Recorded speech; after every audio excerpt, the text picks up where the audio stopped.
Yes, y'all. Another Saturday night. Shoot the breeze. I want to thank everyone who's out there and who will be out there, and to all of you who are listening to the playback. Thank you for tuning in. I hope to moderate a good discussion tonight. The topics of which many of you selected. So we should have a good one tonight. What are some of the topics that we have tonight? Tonight, we're going to answer the question, is it right for Black people to invest in prison stock? That's an interesting question. We're going to meet the so-called white supremacists, quote unquote white supremacists, in all their glory. We're going to try to answer what would possess a Black person to join a church with certain beliefs. We're going to look at what those beliefs are. We're going to look at traditionalists versus Christians. Is there one true religion? And lastly, we're going to try to understand the faith of our people in Argentina. Will it be, or could it be, can it be, is it the same faith of Black America? So those are the topics that we have tonight. 5 topics, 3-hour show. If I have to pull a possible, I'll have to look it up, but that's fine. If you guys are hearing my voice, before I start the show officially, just to make sure everything is working on my end, one in the comment, there should be a couple of you here. Drop a 1 in the comment, let me know that you can hear my voice. And what I'll do, doesn't seem like no one's responding, but what I'll do, okay, there's a response from D. Thank you, D, for the response. So I'm being heard. So what we'll do now, we'll start the show officially. And on the other side, shout out to Provide Triggers. Shout out, sis. Thanks for coming through. Well, I think Provide Triggers is here most times quietly in the background anyway. But what we'll do is we'll start the show officially. Shout out to Trigger Happy 262 Plus. We'll start the show officially. And on the other side, I'll drop Shoot the Breeze topic number 1, and I will introduce any and all of the panelists that will be here tonight. So you guys do stay tuned.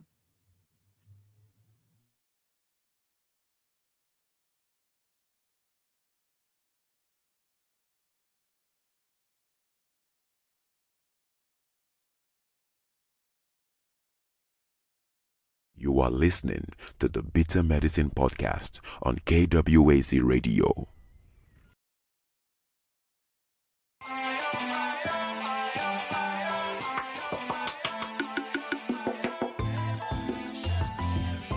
Welcome to the Bitter Medicine Podcast, where it's all about Black empowerment.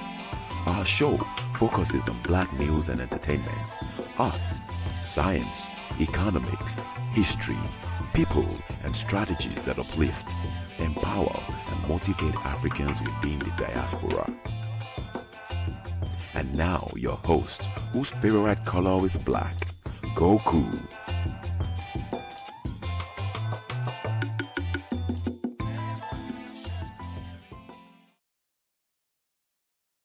Welcome back to the Bitter Medicine Podcast. I am your host, Koku. Just want to remind you guys before we get the show rolling that this show is part of a podcast network called KWAZ Radio. There are other shows on the network you are invited to tune into. This is D Webb with the Harsh Reality Podcast, asking you to tune in where we tackle the news of the day that affects our community, only on KWAZ Radio. Peace, family. This is Oni, inviting you to listen to the Pro-Black Perspective, where Black problems are addressed with Black solutions. Greetings, fam. Tune in to The Learning Curve with me, the Revolutionary Matron on KWAZ Radio. You are listening to the Bitter Medicine Podcast on KWAZ Radio. Yes, y'all. Again, thanks to everyone who's here. Provide Triggers for Evolution says that she was away on the continent. That's great. and actually listened to the playback. I appreciate that, man. I wish I had 20 others like yourself. I hope your time on the continent was good as well. Thank you. Yeah, so here we are. Another Shoot the Breeze 135, man. We're plugging away. It's been a blessing to be able to show up most weeks and, just have a conversation with you guys, because that's really what it's about.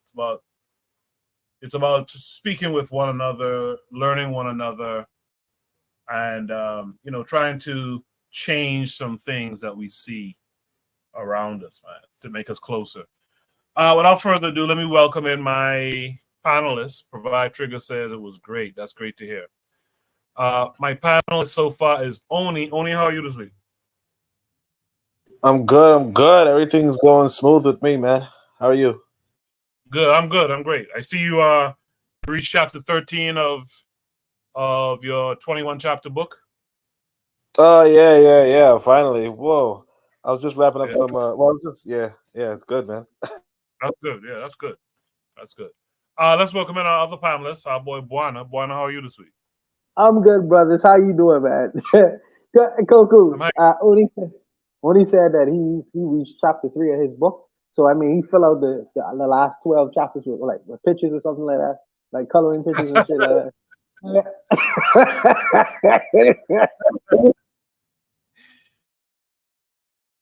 All I heard was plantain, tether.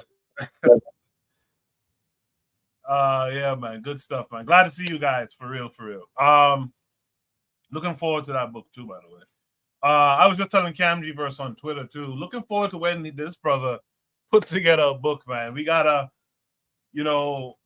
see this stuff not so much abstract and tweets, but if he could really join that up together in a book, that'll be real good. I'll definitely purchase that book. Without further ado, let's just get right into it, all right? Should be topic number 1 tonight. Says, is it right for Black people to invest in prison stock? I don't know if you guys remember, though, for a long time there was that rumor that Michael Jordan, the basketball player, the basketball legend, that he was a big stockholder in prisons. I think that turned out not to be true, but it is an interesting question. Should we invest in prisons? Let's watch this video. Let me make sure it's on the screen. It is. Hold on. Tighten it up. What's going on here now? Okay, good. So it's on the screen. We'll watch this video and then we'll discuss it. So how to invest in prison stocks? Prison stock would be just like any other stock. What you need to do is do the research, find the names of various corporations who not only build but also operate the prisons. And you may actually find companies that are involved in one section of the prison business, if you will, either the internal security, if it's not run by the state, may also be the construction of the prison and also the general operation. There are private companies involved that work in conjunction with both state and federal authorities to run these institutions. And so there's a lot of different layers. So prison stock would be just like any other stock. Find the companies, you get their ticker symbol, do some quotes and some research on the particular company and see if it's a good fit for you. And so when you're doing your research, use normal either website or brokerage person that you would normally be talking with to get that information and do your research on the prison stocks and look at it just as you would any other investment vehicle. Invest in prison stocks. Prison stock would be just like any other stock. What you need to do is do the research, find the names of various corporations who not only build but also operate the prisons. And you may actually find companies that are involved in one section of the prison business, if you will, either the internal security, if it's not run by the state, may also be the construction of the prison and also the general operation. There are private companies involved that work in conjunction with both state and federal authorities to run these institutions. And so there's a lot of different layers. So prison stock would be just like any other stock. Find the companies, you get their ticker symbol, do some quotes and some research on the particular company and see if it's a good fit for you. And so when you're doing your research, use normal either website or brokerage person that you would normally be talking with to get that information and do your research on the prison stocks and look at it just as you would any other investment vehicle. That's one thing. Prisons ain't going nowhere. That's one true thing. Prisons, especially in America. I did play it twice because it was only a 1 minute, 10-second video, so I played it twice. I just didn't announce it. So yeah, there it is. You guys can invest in prisons too. But the question of the prompt is it right for Black people to invest in prison stock? I have a thought or two, but I'm curious to hear what our panelists have to say. Oni, what say you? I mean, if you want to, I mean, as far as I understand it, this is the thing that we have to understand. If you are investing in something, you're investing, like you're putting in money to make a profit because you feel like something is going to go up in value. And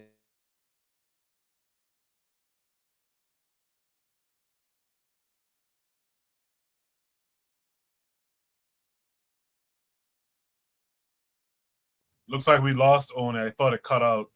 Oh, hold on, he's back. Oh yeah, sorry about that. Right, I don't know. I don't know how to no problem. But yeah. So the like if you're looking to profit, you know if you're in the business of the stock market, invest in prison stock. You're looking at any stock. You know, you're not necessarily saying. Like if you're only trying to invest, like because some people do that, they do only invest in opportunities they see as like noble businesses, you know, like businesses they can get behind. So like if you're on like a vegetarian tip, you know, you might only invest in vegetarian stock, or if you are you know about energy conservation or climate change, you might invest in solar panels, right? But some people only invest in for money. My thing is that if you're willing to take the risk with any sort of stock, you know, do your research, and if your objective is to, you know, flip your money, then you know, if you find a stock that fits the paradigm that you want, then and if that's a prison stock, that's it. Now, if you're talking about on a mass level to the point where you can start influencing prison policy because you're a stockholder, you know, that actually might not be a bad idea. I do not think that we should associate Black people with prisons, you know, but I mean, I also understand if somebody says, I don't want to profit off of Black people's, you know, forced labor, right? But at the same time, it's like, how many businesses in America really have no blood on their hands? You know, how many businesses in America are really that pure? Now, again, I personally don't invest in prisons, and not out of not out of any sort of I don't want to invest in prisons. I just find better things to invest in. But yeah, I mean, obviously, if it's really up to at the end of the day, it's like this: what you do with your money is what you do with your money, and when it comes to investments, honestly, I think this is something that people need to hear. Don't let other people tell you how to spend your money. Mostly because when you lose their money, it's only you that's the fucking loser. They don't lose anything. If they don't have any skin in the game, if they're not taking the risk, then don't let them tell you anything. Because I can tell you this one dude one time told me to sell something because it was going down. That junk jumped up, and I just took the L. So it's really not worth it. Like, not saying you should never listen to anybody, not saying because obviously research is listening to people, But honestly, when it comes to your money, you should do what you want to do with your money. You know, we might not necessarily agree with it, but like I said, you're taking the risk. I'm not taking any risk if you buy, prison stocks, and then, I'm not taking any risk. So that's it. Only before you got, I'd like to ask you this: do you feel like that's a little bit of that rugged individualism that we hear about, though? Well, again, I'm sorry. I was just saying, like don't pay attention to what other people are saying. Spend your money how you feel, how as an individual. And I get what you're saying, but I just want to know if you see that as a part of what we always hear about this capitalism thing, this rugged individualism amongst Black folks. Do you think it's that? Well, again, I don't think that investing, because I don't know how you're investing, because there's two different ways to invest. Obviously, there's you buy low, sell high, and then there's you just buying something and long-term appreciation, or even you getting dividends. That's just kind of how you're making money. You know what I mean? It goes back to the quote where the guy is making fun of somebody, where he says, I don't go to your job and slap the broom out of your hand, right? But the idea is that we're all trying to survive and we're all trying to make money. And obviously, if you're investing, you probably have excess money to invest in, but you're also just like as far as I can tell, you're not necessarily building the prisons, you're not necessarily the warden, you're not necessarily so on and so forth. You're just looking at the value of the stock and hoping it goes up in order to either sell it or hold it long enough for it to go up even more, and then you sell it or something like that. You know what I mean? Like, you're not really doing anything. Now, it depends on how much money you have. If you have a whole bunch of money, you then become a stockholder, you get to affect policy in the prison. You vote on what the prison will do, those sort of things. If you want to be in that position, I mean, I don't see why that would be a problem, because again, if you can actually give, you could actually, maybe minimize your profit, but also give prisoners like books, libraries, reading material. You could do a whole bunch of positive things as a stockholder, as a shareholder of a prison. So I mean, as far as the question about the rugged individualism, I mean, again, I think most of us have to come to terms with, even though we condemn the phrase rugged individualism, we are individuals. We are. I mean, obviously, we're African people. Obviously, there's there's race war. Obviously, there's all sorts of other things to it. But at the end of the day, it's like, who's gonna fill your fridge? Who's gonna fill your freezer? Right? I'm not like I go to my freezer, it's empty as fuck. You know what I mean? Like no disgrace. I mean, I like it that way, but it's empty as fuck, right? And I mean, like, that's how it's going to be unless I decide to buy more things. Now, again, like I said, I like it this way, but regardless, what I'm saying is that you have to, we have to come to terms with, what, even if we're like you obviously don't want to be, hey, fuck you, blah, blah, blah, blah. But I don't see how you buying a share, right, is a big fu to any sort of people, right? It's really just you, like that's not it. Now, if you were to say, be a police officer or be a in the prison. Now, again, you can be like a parole officer. I don't know what they're called, but a warden or something, and you can make the prisoners' lives better. CO. Yeah, CO. You could be a correction officer. Yeah, you could be one of those, but like that position is more directly harmful to prisoners than what the shareholder is doing. I mean, like, just having a share just to sell it. That's different. So I don't really like, unless there's something I'm missing. Like, maybe somebody might say you're giving money to other people who are trying to make a profit. But like, yeah, as far as I can tell, if you're just investing to make a profit, it's up to you. But I don't necessarily associate Black people with prisons, so I just don't know. Like, I don't see the question here. Okay, all right, that's fair. I just, because I just don't want to push the rugged individualism kind of thing where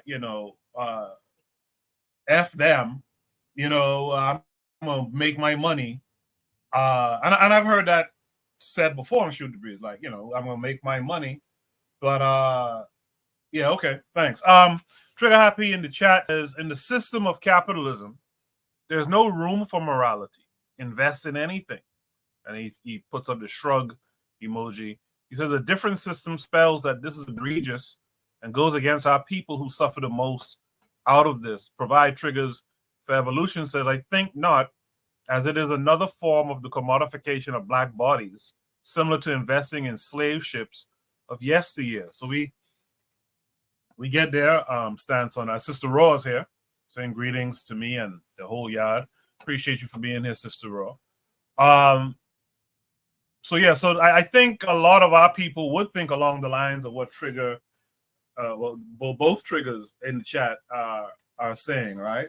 Let's hear what Buana has to add to it. Buana, what say you? Is it right for black people to invest in prison stock? I don't know. I don't know the answer to that question. I think that in regards to what he said, Oni has some truth to what he's saying. He's like, well, you can't associate prisons with black people on one side. But on the other side, where our people are disproportionately represented within that institution to benefit off of the miseries of these people who exist in these spaces, is it right to do that? I don't know. I don't know, because if I just look at it from a coldly capitalistic perspective, the prisons, what do they need? They need clothes, they need food, they need to have bars, to build the bars, the iron to build the bars. All these things are needed to build the institution itself. Now, if me just looking at it as pure money, dollars and cents, I'm saying to myself, if I invest into a company that has a contract to maybe fill the prison with food, and I'm seeing that as a great benefit to me, because I know ultimately this prison is going to be filled with people to capacity. And also, many of my people will be disproportionately represented within this institution. So I'll indirectly be benefiting from their misery. Is that right or wrong? I don't know. I don't know. I don't know if it's right for me to benefit off of someone's ignorance either, because many of them are illiterate. Many of them can't read. Many intelligent prisoners, people go to prison. Make no mistake about that. But there are many people who go to prison who lack good education or any kind of valuable skill set in the so-called real world. So I don't know if it's good for me to benefit off it. I don't know. I really don't know, man. I have questions.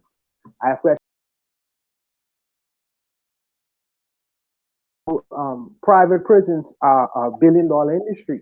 They could really, really turn a profit. But is it right to benefit off of that ignorance? I don't know. Marcus Garvey used to say, intelligence rules the world and ignorance carries the burden.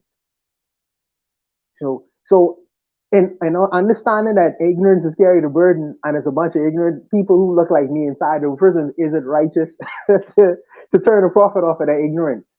Is it right for them to carry the bill for the fact that they was ignorant and I was intelligent enough to capitalize on their ignorance? I don't know the answer to that question, because you get into these moral discussions.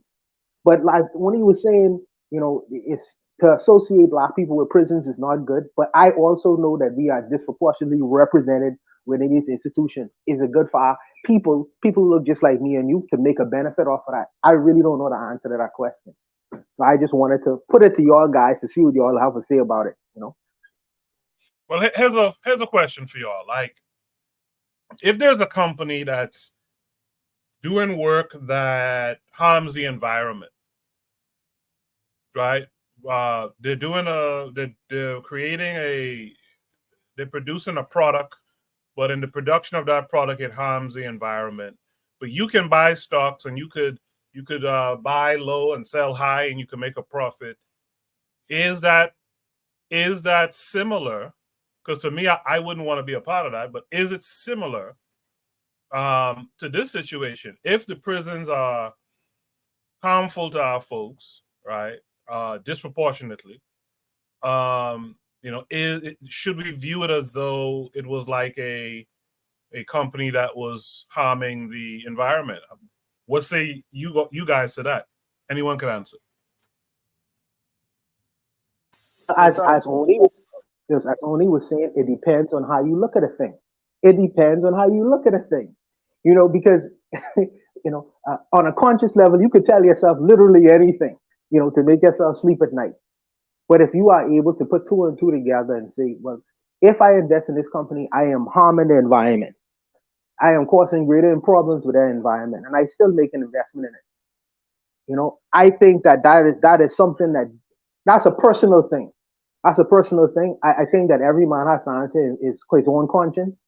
But but and also because he was just talking initially before about rugged individualism. It's not the group of people who are going to look at the mirror at the end of the day. It's the individual who have to answer in terms of whether what I'm doing is moral or immoral thing. It's not necessarily the group because many of the group may not know. So I think that for people who do know, they have to fundamentally answer whether what I am doing is a moral decision or an immoral decision and decide whether to go forward with it or not, or just remain neutral. I think it's an individual decision that one has to make, not necessarily the group. But I'll leave it there. That's how I look at it. Yeah, I would say this. I used to have some elders here in America, and so they would say things like the very stock market itself has its roots in slavery, and that Africans were the original stock of the stock market, and blah blah blah, and basically they wouldn't even invest in anything because of that history of Africans themselves being stock. Again, I mean, so there is that notion too, as to say why, and of course, as KW7 says, you wouldn't even invest in Walmart. You wouldn't invest in so on and so forth. Now, obviously, something direct like slave ships, and again, it depends on what that even means in the sense of like slave ships. Like, let's say if you were saying, um, a company is building slave ships, right? But even in that sense, we have to say to ourselves, what's the relationship between invest like owning a stock and actually giving money to a company, you know um and to what extent that is, so uh as far as now, again, I don't really have a deep understanding of stock markets, but from my understanding, you are buying a stock from somebody who owns the stock, and then you're selling the stock to somebody who wants to own the stock, now the company can, like, as the company's value appreciates, right, then the stock also appreciates, right? And as the company's value depreciates, the stock of the company depreciates. And the people who own the stock, like let's say if the company owns some of the stock, the company can then sell some of its stock in order to get more, in exchange for some money and in exchange for some capital. But again, your role in appreciating or depreciating the value of that company is very, very minimal unless you are a majority, like not a majority, but unless you have a significant amount of stock, right? So whether you, so my impression here is that you're not going for a majority shareholder position. You're really just buying a stock. You're really just buying something for low and selling it high. So it really just becomes a mathematical piece of, just really becomes some sort of mathematics. It's just a gamble. It's just a risk, right? And in that sense, it's like, yeah, like you said, well, what if it were a company that was, damaging the environment? Or as people are saying, what if it's a company that's disproportionately targeting Black people? Like, okay, even if it were, you have to say to yourself, what are you investing for? Are you investing for profit, or are you investing to change the world? you know and as far as like America is concerned, if you're even investing in America, like if you have a surplus and you choose to invest in America, like you're already like you're already not and your purpose is political, right? Then you're already, as far as I'm concerned, not even investing in the right area, right? I would expect, if you have some surplus, like do what I did, I guess, and buy some buy some stuff in Africa, right? That could be your investment. But what you're doing as you're participating in the stock market, because again, like I'll admit, I don't really participate in the stock market, but if you're participating in the stock market, what you're doing is you're seeing white people set up businesses, right? And they could be those exploitative, those capitalistic, those prison industrial complex, all the words we could throw at them, or the, genocide, all that kind of stuff. You see white people set up these businesses, and then you say, I can turn a profit if this white person manages this business well. That's it. So I don't really know the moral strong arm here if you're even investing. Like if you're investing in Apple, for instance, right? Then obviously it has a role in the genocide in the Congo, right? Or if you're investing in Walmart, it has a role in the prisoners in prison labor, in free prison labor. If you're investing in Burger King, McDonald's, again, free prison labor. Gap, free prison labor. You might as well just be direct and go. Like if you're investing in any of these businesses at all, you might as well go direct and invest in that. Now, I actually personally, somebody did convince me about crypto, and that was it's up and down, but like that, at least for me, has less moral weight as far as I can tell, right? Although some people do say Bitcoin is actually very taxing on the environment, so there's that. But either way, what I'm saying is that if you are investing in the stock market, not just off the basis of the historical ramifications it meant for African people, but also off the basis of, all of these are just megalithic white businesses that went public and are looking for white financing in order to expand whatever exploitative agenda they have. If you're even in the stock market, the idea that you have some sort of it's very limited, but it's very odd that you would go there to be moral and political. Now, me personally, I don't go to stock market, and not for this reason, but because again, it's kind of like gambling a little bit, or even gambling on white success. But that said, if you are doing any of that stuff, I don't see.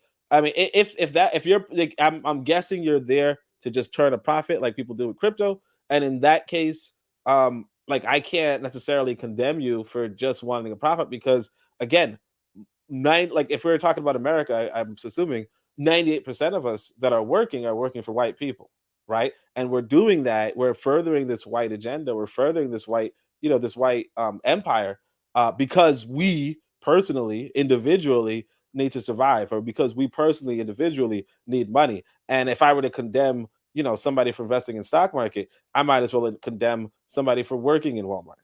They're like the moral. The moralism is just not even I might as well condemn somebody for just being a teacher. I say, hey, look, you're teaching this white agenda. You could be critical of anybody, but at the end of the day, everybody is doing something to make money. That's an excellent. I really did appreciate that, especially that last part on it. That's an excellent thing.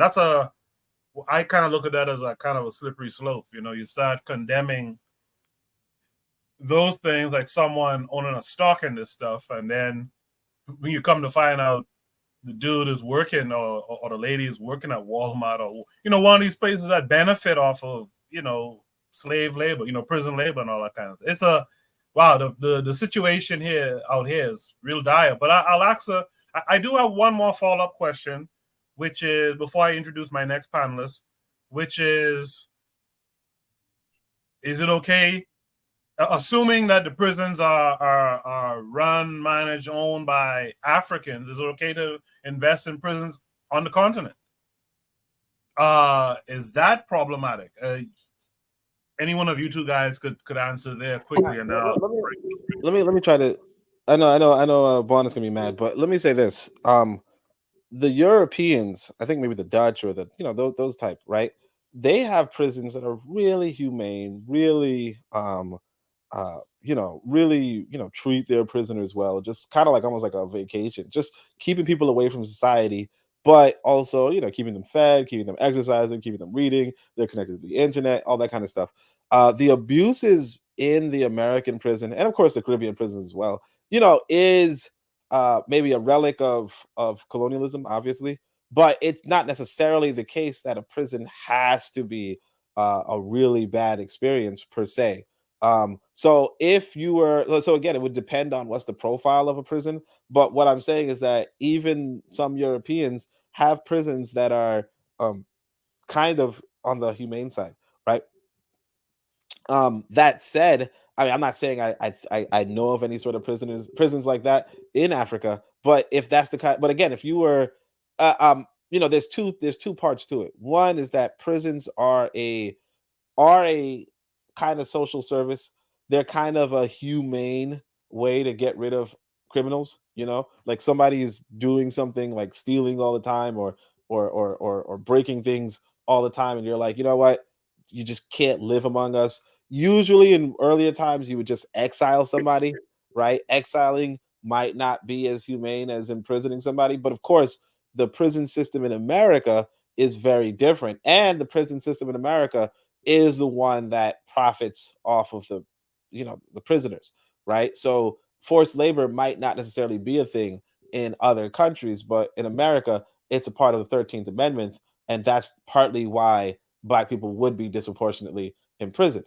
So in Africa, they might not, like, not every country in Africa, well, none of the countries in Africa have the 13th Amendment exactly, but not every country in America would have forced labor. So you would have to do your individual research, because again, you do want, and again, if you can, like, you could have a prison system that was pretty good. So I think that the connotation that prisons are automatically bad is just our association from this American environment, and it might not necessarily, and again, like, if there was a prison that was pretty good, it might be a profitable model to maybe treat the prisoners well, maybe give them some work, but also pay them more than or pay them their fair share.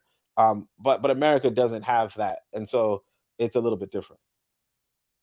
Right. Bonnie, you want to add anything there? No, no. The thing, I'll be quick, Anthony. The third question you had really just answered one of my questions that I had in my mind, because when you said that, would you invest in prisons in the third world? And I'm thinking as to here, would I invest in prisons in terms of seeing if I can turn a profit off of the miseries of the people who are in prison now? Now, of course I would, because the men who are inside there, they mash up the community. They make all kind of mayhem out here in the community. And should I benefit off of their miseries while they're in prison? Absolutely, I would want to. I would support that. I would support that. So wow, man. No, it's true. So just as I would support it here, I wouldn't the men in prison over there who are affecting their communities, being terrorists in their communities. I would want to benefit from their misery too. So you answer the question ultimately, because it came down to a moral kind of thing in my head. But I'm like, yes, I would benefit off of those kinds of Black people, because when they out within the community, out and about, these are the kinds of people who would knock an old lady over her head and take her money. Yes, I would want to benefit from them. Yes. So I appreciate that question, and that's the answer to my question. But I'll leave it. Bonna, you probably know just as good as me. Fox Hill Prison was voted one of the worst prisons in the world at one time, like a couple years ago. Yes. They're Jamaica. We always make the top 10 in the worst prisons. Jamaica, stay making the top 10 in terms of the worst prisons in the world, man. That's crazy. But thank you all for that. Let me read a few comments first, and then I'll introduce the next panelist. The matron is here. Make sure you all check out the matron. You might have to resubscribe to the matron's channel. So you see that name right there, our matron? Find that on YouTube and subscribe, because last week I said I'm not getting notifications, and then Oni said something, and I checked it, and I realized, well, I'm not subbed to that channel. So I don't know if YouTube did that or not, but make sure you subscribe or resubscribe to the matron's channel. She's been doing her readings lately, real good stuff. I saw Anthony there. I saw Forecast, Oni. So make sure you guys are checking her out. Daily Affirmation by Paulina said, make sure to check her out for her daily affirmations, quite literally. Real Black Gentleman said, I say it is right depending on who is in the prison and why. Capturing folks is not to be taken too lightly. Earlier, Trigger Happy said, in a settler colonial system, Black people are absolutely disproportionately represented in prisons. I don't know why we are revising this very fact. Is this not the point of the prison industrial complex? He goes on to say, it doesn't mean Black people are the only people in prisons, but our people are absolutely in these systems. I appreciate all the comments. You guys keep them coming. I'll read as many of them as I can on screen. In the meantime, let's welcome in our brother, Anthony McPhail. Anthony, how are you this week? Man, how you doing, brother? Good to see you as well. Yeah, peace to everybody on the panel and in the chat too. Peace. Yeah. Yes, sir. Peace to you, Anthony. You too, brother. Yeah. Anthony, did you catch the conversation? Yeah, I caught the biggest part of it. Yeah. Yeah. You know, I mean, I definitely would invest in it. not me personally, because of some personal stuff. But Okay. I mean, this is just like I look at, when you living in America, man, in this system, it's almost like you damn if you do, you damn if you don't. You know what I'm saying? I mean, somewhere you're gonna be invested in something that's detrimental, to our people, and there's something that's detrimental to the environment or whatever. I mean, it's just, you can't escape it. Hardly. It's just like the brother Oni said, man. Yeah, you might as well just try to invest in some in Africa. But I mean, long as you're here in the system, you're part of the system, you're gonna be, invested in something that's detrimental to your people. But like my thing is with it, I actually went to a prison before, man, visiting, family members down there. And it was one thing that I seen that I could never get out of my mind, man. I seen these brothers going to the field. And I asked the other, I said, okay, I mean, what they doing? They going to the field. This was down in Angola, Louisiana State Penitentiary. And you see all these brothers walking in a line with their hose, their garden hose, and they blades, everything on their shoulders. And you got these white boys on horses walking beside them. It immediately took me back to slavery. You know what I'm saying? That's the first thing I thought about, slavery. And I seen that with my own eyes, man. I'm like, see, a lot of people, it's a disconnect. A lot of our people, we think, well, about people in prison, well, they deserve to be there and, let them do that. We don't really care about them. Not everybody, some people, some people say it's a reason. And some people need to be locked up, trust me. Some people need to be locked up.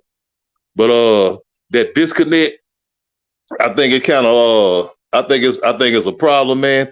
Because if you go down there to a prison, especially these ones down south, Louisiana, Mississippi, Texas, Georgia, because they directly from the old convict lease system in the South back in the 1890s and stuff. You know what I'm saying? It's basically the same thing where you go out to the field. These people cut sugar cane, you know what I'm saying? Potatoes, everything. I mean, they involved in agriculture. It's basically slavery. It's basically slavery.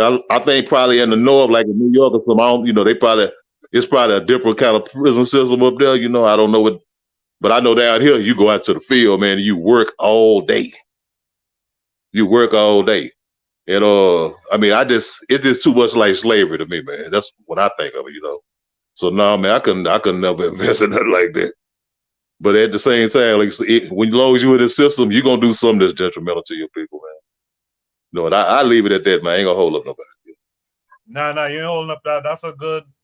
I like that. The prisons in New York are, I would say, a little bit more industrial. Them guys like in a plant making Oh yeah. Making pots and license plates and stuff like that. I know down south. I remember one time I was passing through Georgia, and I literally saw dudes weed whacking on a chain gang, weed whacking on the side of the road. That shit is crazy. Yeah, that shit is crazy to see. It take your mind right back to slavery, did it, Coco? It did. It's strange. It's real strange to see. In the chat, there's been some comments. I like the comments in the chat. When Anthony was speaking, Afro-Native World said facts. Trigger Happy said, I agree that in these systems you will invest in something that is detrimental, but I would argue that there are some forms of investing worse than others, which is why it isn't entirely equivalent. I kind of lean towards what Trigger's saying here. I think I think the idea that I bought a laptop or I bought a tropical punch or something, and because these are major investors that I'm contributing, like I'm not too sold on that. I'm not too sold on that. Black Steel's out there in the chat. What's up, Black Steel? He says, no ethical consumption under capitalism. Afro Native World says this is why Obadle Campbell said divest from the snakes and invest in the motherland. Trigger Happy 262 says, like I think investing in prison stock isn't the same as a regular everyday citizen buying a laptop. Afro Native World says paying taxes alone contributes to destroying our global communities. D in the chat said Alabama. I think he was talking about those prisons down there. Cool. And trade I'm going by. Yes, sir. So Coco, if I buy Cadbury chocolate, right? And Yeah. I know the Cadbury chocolate, the man in Ghana is picking cocoa for 1 cent a month, right? Ain't I investing in the motherland? That's fine.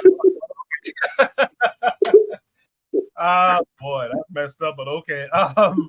Yeah,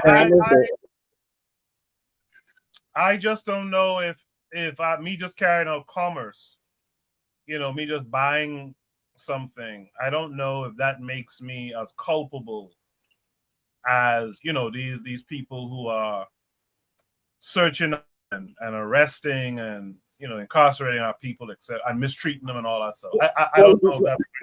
I want to do that though, because the buying the stock is just commerce too. You know what I mean? I mean, I think I put the question here. Maybe you're gonna read it soon, but it's like you buy $500 worth of Dell stock versus you buy $500 of a Dell computer. I think what we do in America, because I think Afro Native World said it. We pay taxes, out the ass. What we kind of make excuses for the masses here. We make excuses. We say, "Hey, you're going to so forth." But I want to tell you guys an important story. That when I was younger, I was trying to avoid the military-industrial complex, right? Because I was like, man, America's an imperialist nation. I don't want to be a part of none of this imperialism.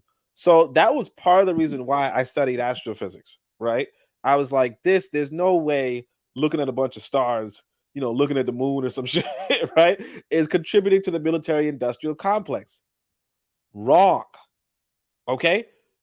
I came to find out that NASA was providing images of the Congo's mineral resources to different to the military, essentially. So essentially, even American astrophysics, even that field is potentially weaponizing. You take Koku, I can't remember what science was chemistry or biology, whatever. But the point is that whatever scientific discovery this brother contributes to the overall knowledge of the science community, this white boy would probably take it and try to weaponize it, right? So again, yeah, I mean, and we know this. We know, like I said, even astrophysics, where you would think, hey man, you're talking about galaxies far, far away. These motherfuckers are weaponizing that shit too. So the again, we give excuses. I could go and be some brilliant astrophysicist and solve all these big equations, and those equations contribute to another bomb or some shit. And people are going to say, oh, I'm innocent and I didn't do anything, but forget the guy who invested in the stock. Like, again, I think that we're making excuses. So I would go back to what Afro Native World said about Abadale Campon. If you're gonna just go invest in the continent. If you're really trying to avoid the imperialist system, just invest in the continent. But from my understanding in this question is, if you are investing in any sort of stock in America, should you make exceptions? It doesn't seem like you investing in Dell, $500 in Dell is better than you investing $500 in a prison. It really comes down to which of them is going to flip better, and just guess what? Chances are it might be Dell, honestly, but it really becomes because at that point, when you're investing in the American economy, because that's what you're doing, when you're investing in the American economy, you're not investing your ethical considerations have to go out the window. You know, like it doesn't make any sense to say, you know what, I'm being noble because I'm investing in. Yeah, all right, sure. And the thing is, you remember that vegan burger that was like it was like a pretty important stock. We were thinking Impossible Burgers and shit. Yeah, Beyond Burger. it went bankrupt. Everybody who invested there lost everything. So I lost a bunch of money. You lost money, exactly. So the whole thing is, if somebody's telling you, like, again, it's your money, and you can go the hoping that this white boy is going to be successful, but guess what? When he isn't, you get fucked over. So you could have here's the alternative. You could have, I don't know how much you invested, but let's say you invested, let's go to the $500 we were talking about. You could have invested $500 inside of the Impossible Burger, and you lost the whole $500, which again, it's not that much money, but still you lost it all. Or you could have invested in a prison, and it could have been, then you could have sold it when it was $800, and you would have just been up $300. And of course you could alter that for 5,000, 3,000, whatever. The point is that at the end of the day, after you sell the stock back, right, or if you sell it to somebody else, you have to look at the numbers, and you're going to be talking to your lady. Oh yeah, I lost. I don't have $500, right? Whereas the other guy's gonna say, yeah, honey, I got 500. And that's what it comes down to at the end of the day. Sorry. No, don't be sorry, man. This conversation ended up being a real good conversation. So one of the things I want us to do, sometimes I forget. I usually have it in my mind to ask, and I often forget, actually, not sometimes. The solution here. It seems that the solution is surplus or excess capital, just invest in Africa, and try to minimize how much you're investing in the settler state, in this system here that harms us. Does everyone agree that's the solution here? Yeah, that's real. That's real. It's a good solution, but I would say what I would say to that is the brothers on the ground in Africa, people like Oni them who are actually actively going right now, because they are able to. Their job allows them to be able to move around more easily than some of us over here. So when they see opportunities where there's great investment, you gotta tell the people, tell the people on the ground over here, well, hey, this is happening in this particular part of Tanzania or Ghana or wherever else on the continent. I think the brothers should invest in that. Besides investing in each other's businesses, I think it's a good thing to do. But I'll leave it there. Absolutely. Yeah, I mean, look, I think when it comes to investing, like there's two things you could do with your surplus. You could start a business, or you can invest in somebody else's business. If you feel like investing in somebody else's business in America, you're probably just doing it for profit. If you want to change the world, then yeah, invest in somebody's business in Africa. But guess what? One, the profit might be lower. Two, it might go like Beyond Meat. It might go like you might lose all your money. So like the only good advice I heard from investors was don't invest more than you can lose. And that's all that I think it comes down to. Don't invest more than you can lose. And if you're, like Kitty on 7 said about use it as a tool, if you feel like there's a sure way to flip your money and it involves the prison in America, and again, it's up to you, right? If you feel like it's a sure thing, I don't see what's the issue, because once you get that profit, then you can put it into America, then you can put it into Africa, because in a sense, what you're doing at that point is taking money out of the system. If you put in $200 and it flips into let's say $2,000, you're taking $1,800 outside of the system. And I mean I don't know if, and again, if you don't buy it, it's still going to go up to 1,800. You just won't make anything from it. It's still going to go up to 2,000. You just won't make anything from it. So like when it comes to that Elon Musk guy, I don't like the Elon Musk guy, but a lot of people were like, oh yeah, because he did X, Y, Z, and so they might have bought his stock. Now, did it go up? I don't think so. I think it might have went down. Either way, if it goes up, what do you have to do with that? You didn't give him any money. Like he's like, again, unless you're one of those big like some people say that the market is really driven by the big guys, right? You're just a little fish kind of going in front of the big guys. Right? If you can move your money before they can move their money, then you could make a profit off of their moving money. You get what I'm saying? So the people really profiting or whatever are the big guys. You're just a little fish. You go into their market, you take out some of their money, and you walk out before anything is known. You know. Now, of course, it's really risky. It's really gambling. It's really so on and so forth. But if you can pull it off, you can pull a profit, and then you can with that profit do more than you'd have more money to do what you want. So if you had if you wanted to invest I'll keep going $500. If you wanted to invest $500 in Africa, if you invested it first in America and you got $800, you could still invest that $500 and still have $300 in your pocket. And so it really becomes, if you're confident, if you're good at mathematics or whatever, or you're not risk averse and you could take that gamble and you have the resources to gamble, you do that, right? You get your profit and then you put your money into Africa. Now, it's different if you're directly doing something criminal. Like I remember, I'll tell you guys this. One time we met this dude, we were having meetings. Dude came to our meeting and he was like, he got most of his money, like he's doing like good works in the community and he's employing people and he's doing all that stuff. And you're like, where'd you get the money from? He's like, oh, I sold drugs. That's different. You know what I'm saying? Like, you selling drugs to the community to make your money, that's completely different from you buying stocks like in Tesla, or you buying stocks in a prison. But again, it is a slippery slope. But and it could go back to just the same. Hey, where'd you get your money? Oh, I was working at Walmart. Again, we can say, we can have all the again, it's like you're in America. Your goal, I think, as an individual should be, if you're in America, your goal should be, how do I get out? Because if you really want to be opposed to what the system is doing, you would get out of the system. You wouldn't stay inside of it and make excuses as to how you're not the worst person here. That's it. Well said. I'll leave that as the last word, I guess. Did Anthony want to add something? Yeah, I want to. Yeah, Coco. Just real briefly. I think, if I ain't mistaken, I think I sent you a post on IG.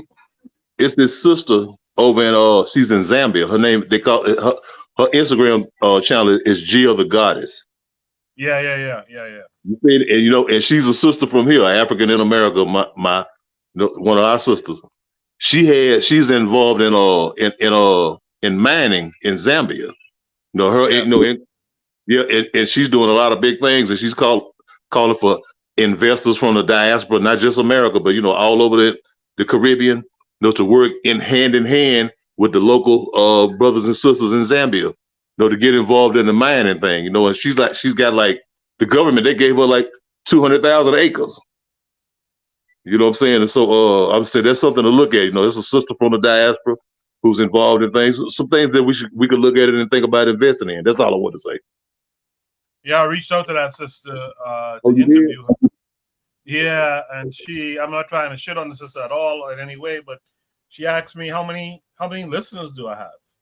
So I told her, and she sent me a smile emoji and said nothing else after. So it might not have been her.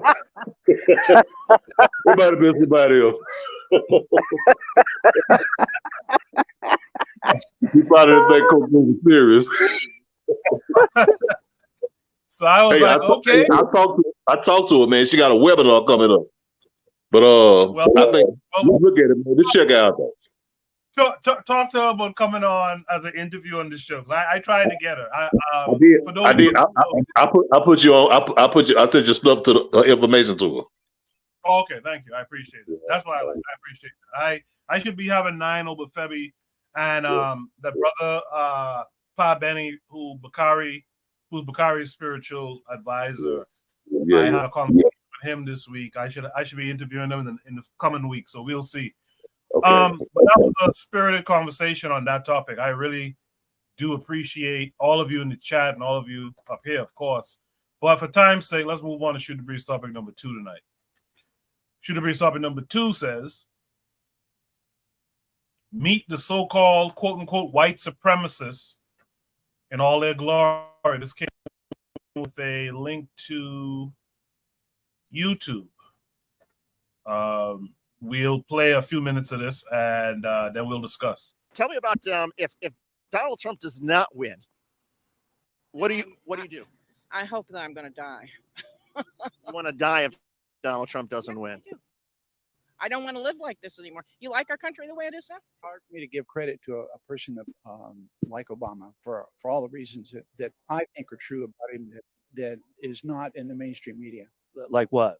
Him and his favorite beau, Michael. I'm sorry, I meant that Michelle.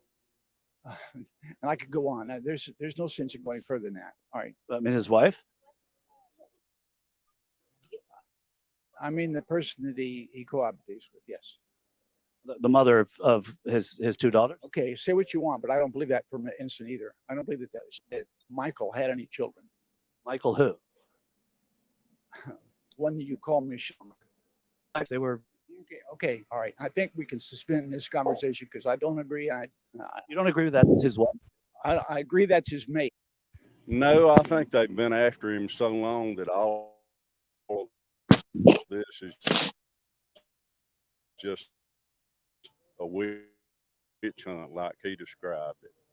I don't think there's anything Trump's done wrong. I think see beyond this politicalization of the Justice Department, then I would say they suffer from Trump derangement syndrome. There are people that think that you suffer from. Yeah, but they don't have an argument. They just don't like Trump. If Trump were to lose for the second time, do you think the reset would have to be for Republicans? I would say things would get so bad it would be almost in a communist type of zone to where we may not even be able to farm anymore. What are people not talking about that they should? Not talking about our worldview. Everybody's laughing at America because we have the weakest president we've ever had in the history. He likes everybody but America. Because he's crooked, he's gotten a lot of money, millions over the years with his son Hunter. But the thing that is, Russia, China, everybody's laughing because we have no strength. We are not the America of 10 years ago. Would you ever date a Democrat? Hell no. How come?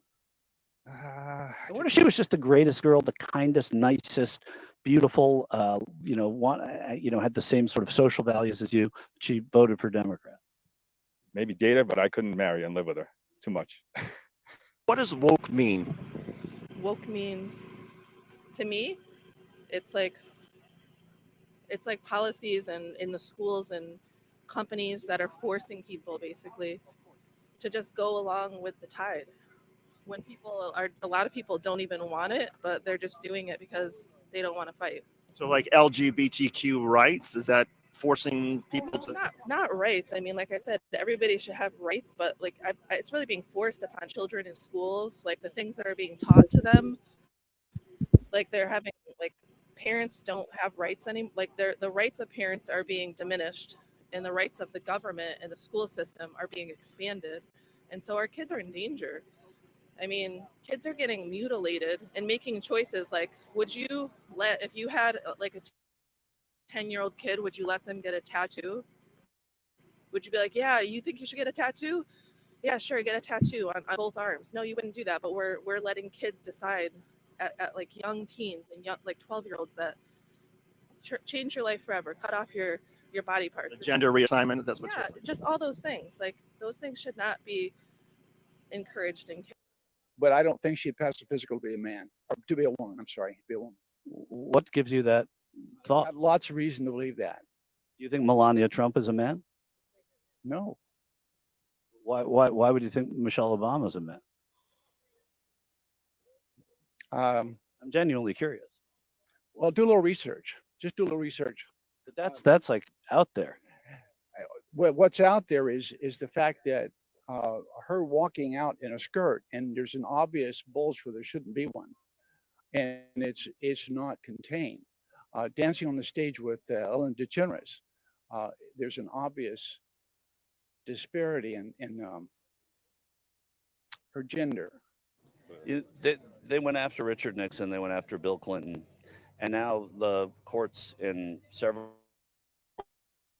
different states are finding different things about Trump. Is there anything that could happen with him indictment-wise that would? I'm with him to the finish. All right, thank you so much. He could stand on the front steps of the White House and commit murder, and I'm with him. Explain that to me. That's amazing. I mean, look, he's the only man we've ever had in my lifetime that stood for America as president. Now, I was a George Walker Bush man and all that, but they don't anybody compare to Donald Trump. He loves this country, and that's why I love him. Well, I'm going to push back a little bit because, and you're, I'm guessing, a couple of months older than me, but I'm going to say that, you know, looking back at some presidents like Eisenhower, like LBJ, like Gerald Ford, like, you know, Reagan, Bush, who you mentioned, what about them didn't stand for America in the same way that Trump does? You know, I think it's got to do with the times we're living in. America's being assaulted. Open borders, you know, all the issues. We all know the issues. And nobody stood under the attack that Trump stood under. And look what he's done. He's hanging in there. He's for us. He loves this country. And I'm going to support him to the end. I hope he wins.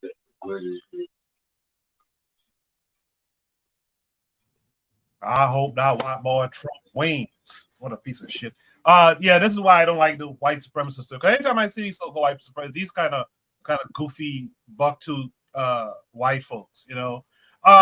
One thing that grinds my gears too is, and this is when I become black women. This notion that black women are men, or they seem to be men, they look like men. And what really grinds my gears is there's some black people who say that shit too. There's some black people who are saying Michelle Obama was a man or looks manly, and I really don't appreciate that, man. Our women look more womanly than any of these other white people's women, you know. So that really bothers me. And I've heard black people say, "Oh, it's Michael Obama," and just parroting the same stupid stuff that, you know, you see on TV and stuff like that. I don't appreciate that. In the chat, Black Steel says Trump is going to win, so they can sleep soundly. That's a funny and sad statement at the same time. I appreciate that. Let me throw it to the panel, though. Meet the so-called quote-unquote white supremacists in all their glory. Anthony, how did you feel about what you saw just now? I just wanted to laugh so loud, but I was trying to be quiet while I was going on. Hey, Coco, I wanted to laugh so bad because, you know, they ain't saying nothing that they ain't always said. You know what I'm saying? They always talk that same old rhetoric. You know, they always talk the same rhetoric. I mean, you could go back 100 years, they was talking that same old rhetoric. But I'm like, I like what a white guy. Sometimes white people tell the truth. You know what I'm saying? What a white guy was saying. Well, what about Reagan? You know, what about you talking about what Trump? Look, Donald Trump. Let's check out Trump now. I mean, you know, I don't give a damn about Donald Trump, but I'm saying let's judge him. Let's look at his record. What has he ever done? You know what I'm saying? He ain't did shit, really. Now you think about Ronald Reagan. Who invaded Grenada? You know what I'm saying? Who invaded Grenada? Think about Bill Clinton. Who invaded Somalia? Yep. You know what I'm saying? Think about George Bush. Who invaded Panama? You know what I'm saying? Think about that old slick Willie Bill again. Who invaded Haiti and replaced Jean Bertrand Aristide with a puppet? You know what I'm saying? I mean, we got this. It's really funny to me, man. You know, it's really funny to me. I mean, you know, white folks gonna do white folks stuff, man. You know what I'm saying? They gonna do white folks stuff, and it just really goes to show, if you listen at all of the people that were talking in that prompt, you really see how illiterate and stupid they are. You know what I'm saying? If you listen at how they talk, how illiterate and stupid they are. I mean, this is real. I mean, you know, I can bypass that though, man. I'll leave it at that, man. You know, it's just white folks talking stupid white folks shit. and then a lot of us call them supreme, which is wild. Yeah. Wild. Oh, But yeah. yeah, it's wild. Let's throw it over to the matron in the chat who says, she says the idea that Trump loves anyone but himself is a delusion. Trigger Hobby 262 Plus said, yes, some of our people consume the race science they give them. It's disgusting. Absolutely, man. With that said, let's throw it over to Oni. Meet the so-called quote-unquote white supremacists. All their glory. What say you, brother?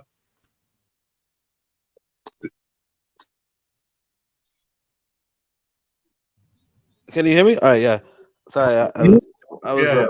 All right, yeah. So I'm gonna go a little against the grain, but honestly, except for the the slander on Michelle Obama, what they're doing is what they're supposed to be doing. I like one of the things I want to write about is that we have to have a political party too. And when we have a political party, and I'm not saying in America, I mean like in Africa, right? When you have a political party, you should be loyal to that political party. And you should adore the leadership of that political party. You want people to have this kind of fervor for their political party. I mean, I don't know what the because again, like I don't really know much about the American political scene anymore. I stopped paying attention. Obviously, inflation is kicking everybody's ass. I don't know if you guys know. I mean, you guys noticed the restaurant I was going to when I brought my son there recently, and they were like, I was, it's a Caribbean little spot. I haven't been in a minute, but the lady was like, I was like, yeah, let me find. I usually get the fried chicken and a little bit of tangent, I know, but I usually get the fried chicken and shit. So I was like, let me get the curry goat, curry chicken. And I told the lady that it was I want to teach my son some Jamaican stuff or something. She's like, he's been going here since he was a kid. But the point is that when I was first going there, the food was a lot cheaper. Like the food was just a lot cheaper. I mean, it was probably like $6 for a small, and I guess now it's only $8. But like they're also like really.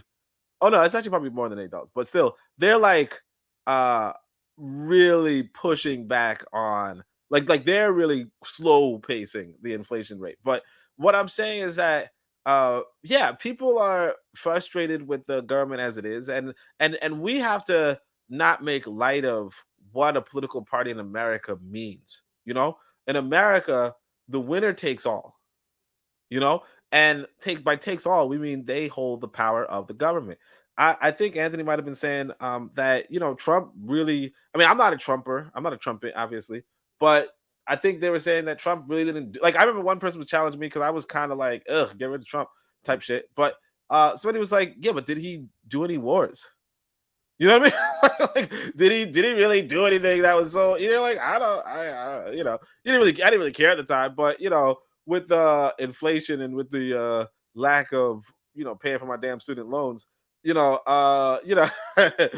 me a couple bucks. I'm kind of like, I mean, again, I think that both sides seem to be fanatics of the thing, but I can't really I don't think it makes sense to condemn of people for being politically unified.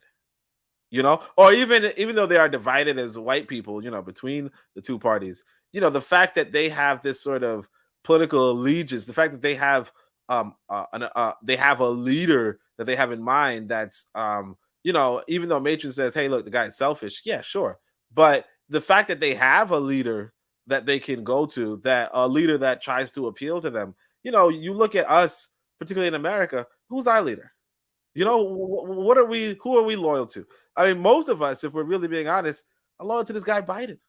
We're loyal to the Democratic Party. The Democratic Party doesn't give us shit except for make our food more expensive. So, and I'm not saying it doesn't give us anything. Obviously, I'm not saying that the Republican Party is better than the Democratic Party at all.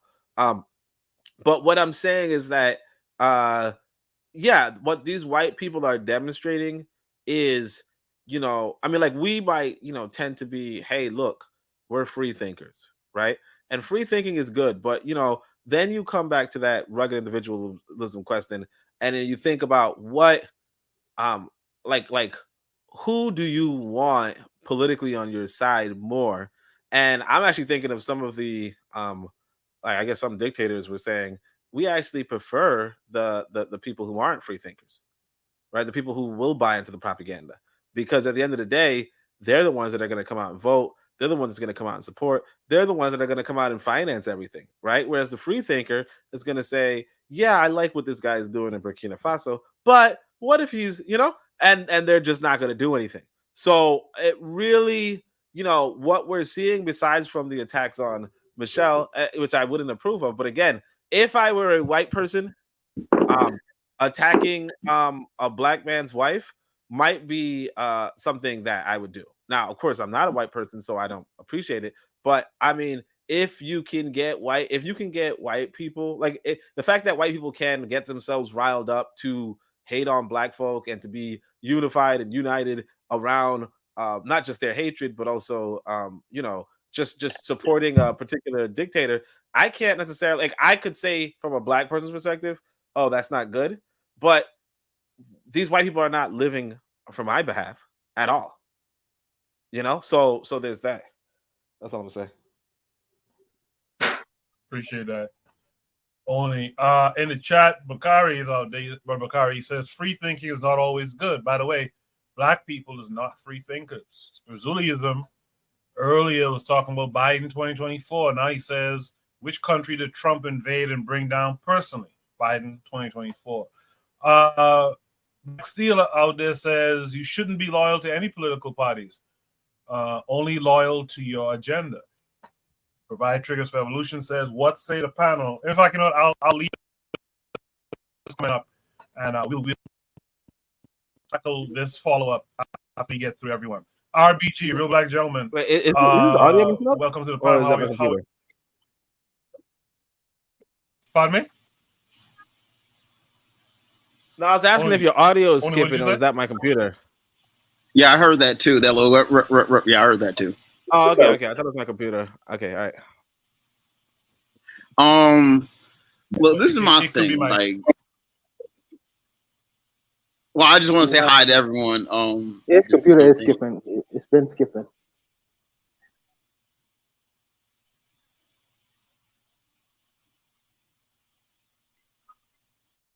RBG, continue. Yeah, I'm here. I'm just waiting. Go ahead. Go ahead, RBG. Go ahead. All right. My whole thing is that you when people, you know what I'm saying, I take people at face value. I don't, and one thing is I try not to do is to be too reactive to what people's feelings are. One thing I'm gonna say this that kind of gets me, I kind of wish that we just didn't react and find ourselves in a political paralysis, as it were. I am not going to react to how any given, like how these people are talking. You know what I'm saying? I accept the information, but at the same time, I have to see things on the ground. You know what I'm saying? Like, remember, I spoke of the rhetorical ethic. And so, like, my thing is, like, I look at everything on the ground. Personally, when people speak of right and left, as if there isn't some kind of political asymmetry in America, I think is naive. Personally, I think that a lot of Black people tend to align themselves with one particular party and have done so. And because of that, you know, when people say, oh, it's the left, it's the right, it's the same thing, it's just two sides, there is asymmetry going on there. If you look at it on an axis, I mean, personally, like, I see how you have these social programs that do have a benefit to Black people, welfare, you know what I'm saying? LBJ, the Democrat, you know what I'm saying, had these welfare programs, right? And all that, you know what I'm saying, especially in the 60s. Problem is, what those welfare programs did is that it provided benefits to one class of Black people, while at the same time saying that those benefits could have been given if that other class of black person men were in the House. And you know what I'm saying? It's like the Democrats tend to give and then tend to take away. The Republicans tend to just withhold evenly and just kind of go for this bare bones, this semi-ish a small government, when at the same time, you know, the military, you know, that frankly that a lot of the right wing love is huge government. I mean, Boeing is big government, right? You know what I'm saying? That's military, you know, planes and hardware and stuff. That's big government, right? And so, you know what I'm saying? I see both sides. I see the contradictions in both sides. I wish that black people had enough savvy to like shift things in their own hands, as it were, and had enough savvy to place themselves, you know, along the whole spectrum of so-called right and left, and not kind of just like corral themselves in the one party. I don't think that we have a home in either, but I don't think that just, you know, reactively kind of saying, well, I don't like what they're saying, so, you know, I don't like what they're saying, and so I don't like what they're saying. And you know what I'm saying? Like, I don't like Biden. I mean, Trump is someone who, I mean, there's some things that he does I don't like at all. It's just that if I look at the entirety of the Republicans, there's a whole lot of things I don't like with the Republicans. I think that in order for black people in this country to actually do anything, we're going to have to find ourselves and superimpose what we want. How would I say it? I won't say superimpose. I won't say superimpose because I'm trying to be more tactful than this. You know, the Republicans, the black Republicans are goofy, and they just aren't talking to the streets. That's my problem with the black right for the most part. They're not talking to the streets. If they had a bit of sense, they would just, you know, be more down to earth and just say that, you know what I'm saying, like, you know, say what they're trying to say. You know what I'm saying? Like, I know when people talk about make America great, it's like, I mean, and you know what I'm saying? There's a lot of things that, you know, when you have this immigration, when you have these Mexicans and whoever from all over the world is just crossing a border, nowhere, you know, in Africa or anywhere where you have a peoples just want another outside, whether or not they're black, white, or the neighboring tribe. You just don't want peoples just all up in your particular mix, in your peoples who have identified that this is who we are, this is where we are, and these people don't belong here. So in that case, like, you know what I'm saying? Like, I want to be in a country that have strong borders. You know what I'm saying? I want to make sure that the people, whoever it is, you know, people might be, you know, frankly, you know, everyone comes from different parts of the world. There's health issues. Everything has to be taken, you know what I'm saying, on a case-by-case basis. I don't want to lock out black people from America at all. That's not even my desire or anything like that. When I say strong borders, why is it happening? When you take it on a conservative level, it always goes 2 steps further than what it would be. You know what I'm saying? You have Coast Guard and everything like that. I see the game. I do. I just think for black people, if we can find ourselves in the so-called right and not make it right, but make it black, and not kind of play the either or side of right and left, because like I said, like I'm trying to say, there is political asymmetry. And if black people can tease that out and position ourselves within that relative so-called spectrum, we have a better chance. We should have 50-50 right and left so-called, but it can't be right and left if one side is disproportionate. You know what I'm saying? Again, we have to address political asymmetry. I'm gonna pass the mic. I appreciate that, RBG. I appreciate that. Let's welcome in our boy, Brother Bakari, this week. Brother Bakari, how are you this week? What's going on, man? I didn't even hear what the people were talking about. I've been busy, and I ain't gonna be on here long. But what's my everybody on the panel in the chat? But I just want to touch on when we talking about Democrat, Republican, right? And I know you find most people would say Democrats never did nothing. They don't do nothing for black people. That's not what I'm about to argue. But if you also find people say illegal immigration is a problem and they need to be gone.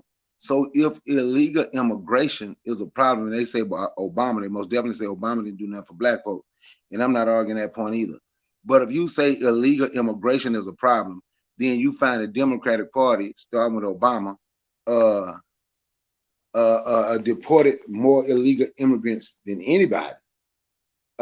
Seem like if they are a problem and they are taken from black folks, and if the Democrats were deporting them more than anybody, seem like if you look at it, they were doing something for black folks. I'm just saying, or doing something that would help black folks. They didn't necessarily say they were doing it for black folk, but they were doing something that could possibly help. They could doing something that could possibly help black folk.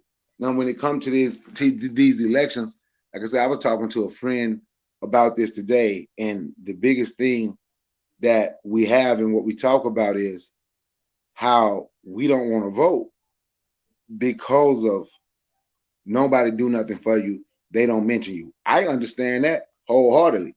But with this election that's coming, dealing with Trump is like a double-edged sword. I want black folks to understand what happened in their capital, January 6th, a couple years ago. I want you to look at yourself and think. I want you to understand that you are not immune. We are not immune to the same type of nonsense or their same type of rhetoric coming at us. So if we just looking at this about who's right, who's wrong, Democrat or Republican, in all honesty, we have to look at this as survival. You can vote in one, and I'm not telling nobody who to vote for. You're going to have one person, if they win, who want to be the ultimate dictator, and he has said that several times, how it's things he want to get up so he can be the ultimate dictator, who will stand up and talk good about these people that's going to do that. He've already did it once. Remember Charlottesville, Virginia, when he said there's good people on both sides. Remember when he told the Proud Boy, stand back and stand by, something to that effect. It's like a double-edged sword. If he win, he's going to be supporting it. If he lose, his people going to be out here fighting for him. And this is a question that I asked my friend, and it kind of bothered him. And I'm going to be honest, and he got away from this, but I always bring it back to this topic. How many black people ready for what can possibly happen if and when Donald Trump lose the election? We can talk about immigrants. We can talk about ain't nobody mention us during their speech. We can talk about they owe us reparations. But I'm talking about how many black folks is preparing to fight back. See, and I know a lot of people say just leave America, but eventually black people gonna have to stand and fight. And I'm just being honest with you. We gonna have to plant a fucking flag somewhere. Even if you go to Africa, wherever we are, we gonna have to plant a flag somewhere, and we gonna have to fight. We do a lot of intellectual masturbating without touching on what need to be done. These people ain't changed. The same. You think they changed? Who you think sent that white boy in that church in South Carolina? These people ain't changed. And when I talk about that, people want to get away. I don't care who you vote for. I really don't give a damn who you vote for. Donald Trump, Joe Biden, anybody else running for the Green Party or the Yellow Party or the Purple Party. I don't give a damn who you vote for. But do you have friends where y'all have enough rounds? I'm gonna just use a small number, 30,000 rounds to protect yourself. Do you have friends where y'all have saved up enough food where you wouldn't have to go to the grocery store for a year and you can survive and you can have you 2 meals a day for a year? Do you have those type of friends? See, I understand talking about who to vote for, but for me, that's the surface, because I look at everything that has happened in this country and I listen to and I look at everything that happened when Donald Trump was in office. I listened to that, and it's still there, and he ain't changed. And you got these bootlicks on social media who's gonna prop him up like he's something great. Then you got on the other side the same people gonna prop Joe Biden up like he's something great. But in either situation, are you prepared? Or are we prepared to defend ourselves and make sure we're okay? And that's all I want to say.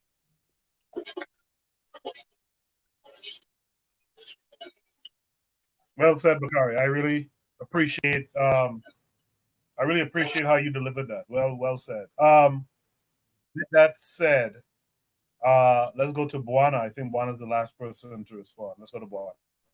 No, I just found the dialogue interesting. You know, as most of the brothers on the panel are American citizens. Okay, so as American citizens, you know, I'm speaking to everyone. They have a right to be whether Republican or Democrat. So that politics is that politics.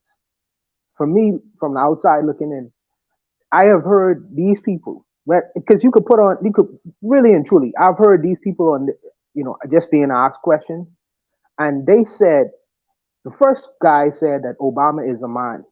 So I understand that no, Obama's wife, Michelle Obama, is a man. So I understand the contempt they have for Barack Obama because he was a black man in office and in power and all these. I understand that.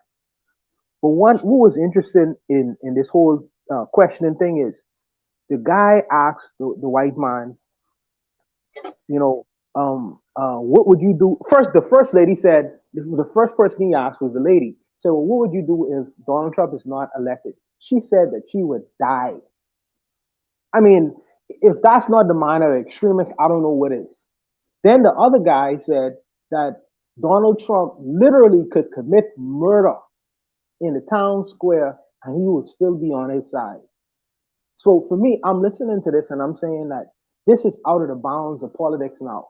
This is almost like a cult kind of thing, you know, where you have these maximum leaders and it's not even based on policy anymore because none of these people could explain what is the political benefit of electing this man and putting him into office. I've not heard any policy discussions.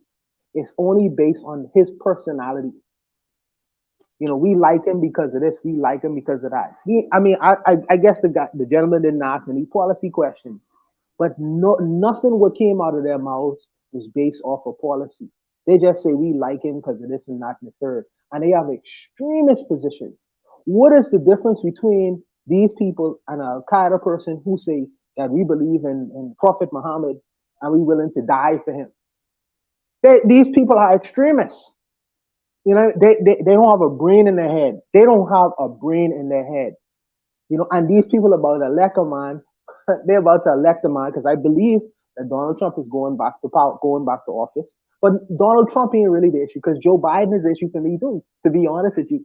You know, either or, because I feel like Biden is he's more of a war hawk than Donald Trump is. Donald Trump is talk tough, but Biden is an actual war hawk. But that's neither here nor there. That's neither here nor there. I just really just looking at the opinions of these people, and I'm saying to myself, my goodness, these people they don't have a brain in their head. They don't have a brain in their freaking head. And they putting people in office and they have no clue and no idea. I don't know. It's just a fascinating thing to me, just to watch.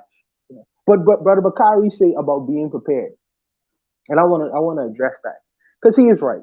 Yeah, I think that we as black folks, we should always be prepared. We should always be planning ahead in terms of what could happen because it would seem that we live in a very unstable position. Based off of who get elected and who was not in office, we be in a very vulnerable situation. So that means that black folks, even though we are American citizens, some of them are American citizens, your guys are American citizens, y'all have to prepare outside of the general system and what the general system does. Because you all will be ill affected by the things that what they do. So I think that yes, you're supposed to want to be represented by governmental officials and things of that nature, but you should also do planning outside of that. You know, what if these things happen and if it doesn't go well for us? because what Hitler did was a lesson when you for minority citizens in any country. What Hitler did is an example of what could possibly happen. What can possibly happen, and that's not off the board because Hitler learned from the United States, about the Jewish solution in Germany. And what makes us think that that could never happen again? I don't know. I don't know because we've been in the country for a couple hundred years. Oh, so I think that that should not necessarily be off the board in the planning, in the future planning, especially when we represent only 14% of the population, and there is this. It seems to be this disgust and disdain for the black population within that society for whatever reason, and they want to let Donald Trump represents the United States. He represents what America is, whether people want to admit that or not. He represents the ideology that comes behind what America is. And I think that but like I say, as American citizens, black or white, people have a right to vote any side of the board in which they want to vote for. But I feel like we should do some planning outside of the general system, independently of, just like any other group of people. I think that needs to happen, and our people who have the ability to help us prepare should get on the ball and start teaching and educating, sections within our community and what they need to do if it all falls to shit.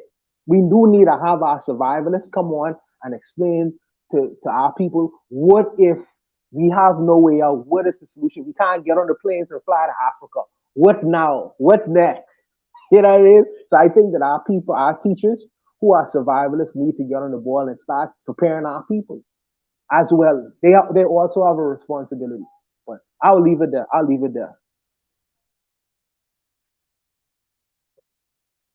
I agree with you, Buana. I've long said that our folks, this is why I don't knock our folks who went into the military too tough. But the thing I would hope our folks who went through that training would do is come back to the community and train others. In fact, that's my understanding of a lot of those Panthers. They were former military dudes who came back, particularly the Panthers by Bakari them.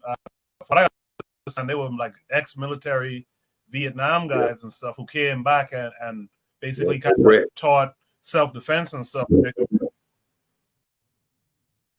Say that again, Anthony. Geronimo Pratt. Yeah, Geronimo Pratt. He was from Louisiana. He was from Louisiana. Yep. And he did. That's what he did. I'm sorry, Coco. Hey, can I say something? No, it's not a problem. Yeah, 1 second. So I put the follow-up question by Provide Triggers for Evolution up on the screen. It says, what say the panel on the ongoing influx of illegal immigrants to the U.S.?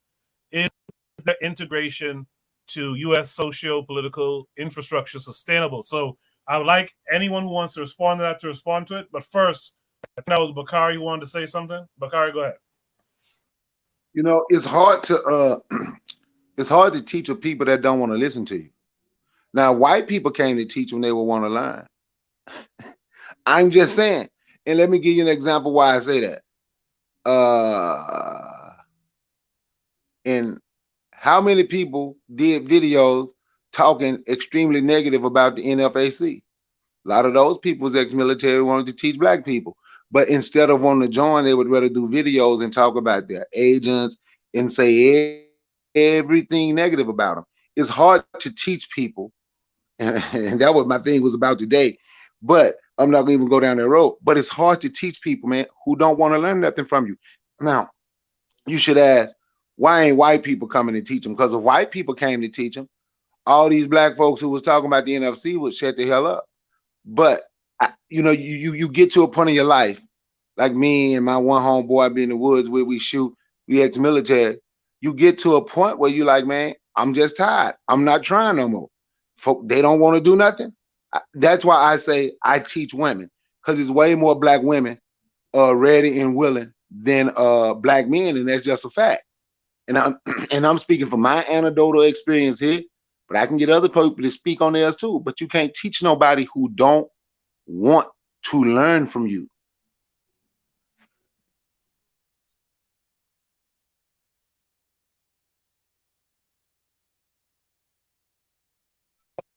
sorry, because I didn't know you were done right then, but I feel you on that. I feel you on that for sure. If a white guy came, black folks, unfortunately, a lot of black folks will go behind the white general, man. We see it in sports. We see it. We see these black guys hugged up with little old white guy who couldn't do a tenth of what they're doing on a basketball court or football court. They're hugged up, and they give this guy all the praise. It's crazy. And by the way, I never really see them hugged up with a black coach like that. But that's a conversation for another time. But on the screen is that follow-up question. Whoever wants to respond, just go ahead. Just to speak over each other. Go ahead. What say the panel on the connection? Keep breaking up. Yeah. All right. Oni, can you respond to the post on the screen while I restart my situation here? Oh yeah, okay. So what say the panel on the ongoing influx? Oh, sorry, hold on a second. Let me tell this kid to stop. All right. Well, what's it about on the ongoing influx of illegal immigrants to the U.S.? Is there integration to U.S. social political? Again, like that's the thing though. It's like, I'll be honest with you guys. I'm not really I tuned out of America a long time ago. Yeah. You know what I mean? So I don't even know. Like it seems like most of the news is just propaganda. Like somebody was saying, they said, why don't we hear about black folk getting murdered by police anymore? Right? Did that stop? And it's not that it stopped. It's that it's not there's no election right now. The election is not coming yet. When the election, how there's this joke going on the internet, like maybe in a few days, y'all gonna see some women are gonna start saying, why don't men pay for more stuff? Why don't men, start, why don't they buy us dinner, blah, blah. And the brothers are gonna respond with hashtag rent due. Yeah, hashtag rent due, right? And they're right. Women will start talking about men not giving them money when the first of the month is over. You know what I'm saying? But look, I want y'all to realize this. The Democrats do the same thing. And I'm not against the Democrats, obviously, right? Like if anything, that's the party I was registered with, right?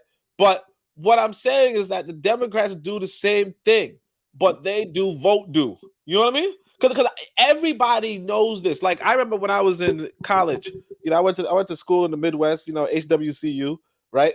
I went to historically white college in the Midwest, and it was right next to a black neighborhood, right? And so what you would find was that when election season, I think it was Obama's election, matter of fact, but when Obama was running for president, or there's the primaries or whatever, bunch of white folks showed up. Are you registered yet? Are you so forth? Just giving the most caring, biggest smiling face to a bunch of these black folk who were like, we never see you guys except for when you want to vote from us, right? And it's the same with these, you're gonna see a bunch of police, killings, a bunch of black folk, a bunch of black youth being killed, blah, and it's gonna be the big news to get black folk voted. So my thing is that I don't even go into the news media because it's a lot of people say it's a circus. Some people say it's a Mutt and Jeff routine. I don't know what that means because I don't really, I'm not that old. But the idea was that I guess it was an old show where you had the good cop, bad cop, or you had this guy and that guy, and they just give you two choices in front of you, and they're both choices behind the scene are working together. Now, I think some people are saying Trump's a little bit different. He's not a part of the establishment. I don't know. Okay. I don't know. But the establishment, as it were, was working hand in hand, because you got to remember, one thing we got to remember too is that these politicians go to work together. Okay? They go to work together. They work in the same building. They work next to each other. They write laws together. These are not opponents. They are not enemies. They are the same.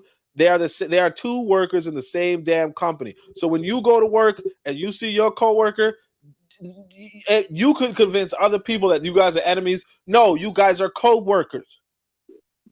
Okay? So I don't even buy into the propaganda. Now, as far as so I don't know what the propaganda is in regards to illegal immigrants.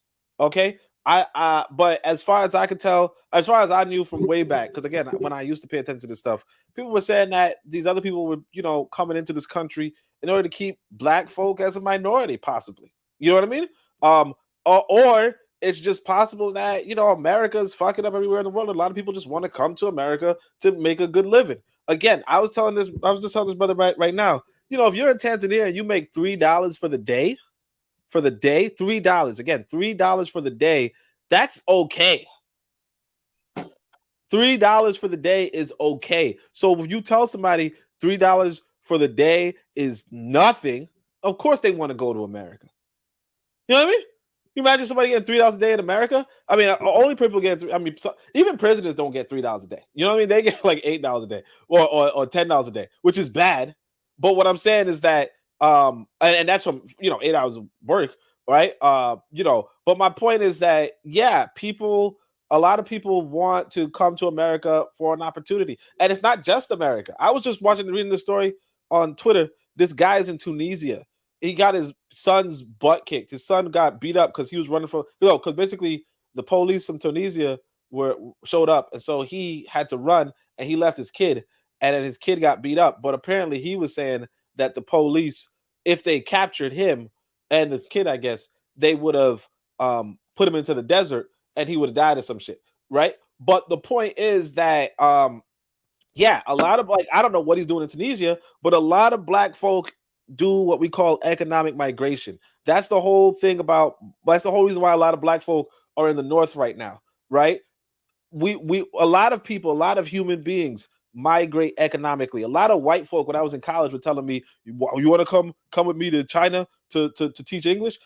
Everybody's looking for a good job, like I said before. So these people immigrated to America and we call it illegal. The only reason why it's illegal immigration is because we acknowledge the American justice system as the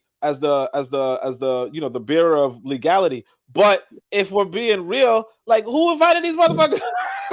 Who invited Columbus? You know what I'm saying? I mean, you took over these people's land. You took over some people's land, and now you decided to tell their descendants, like the same damn people, oh, you can't come to this land because it's illegal. Okay, well. Again, I know why they're migrating here. They feel like they can get some money to send back to their families, and me calling it illegal or whatever. I mean, again, I understand why it could be illegal. Okay, but again, am I supposed to be standing up for America's legal system? Like what kind of person? Like, who am I to do that? Now, I'm not saying I don't respect, the legal system. I don't want none of y'all coming into my house saying, "Oh, you don't like legal system."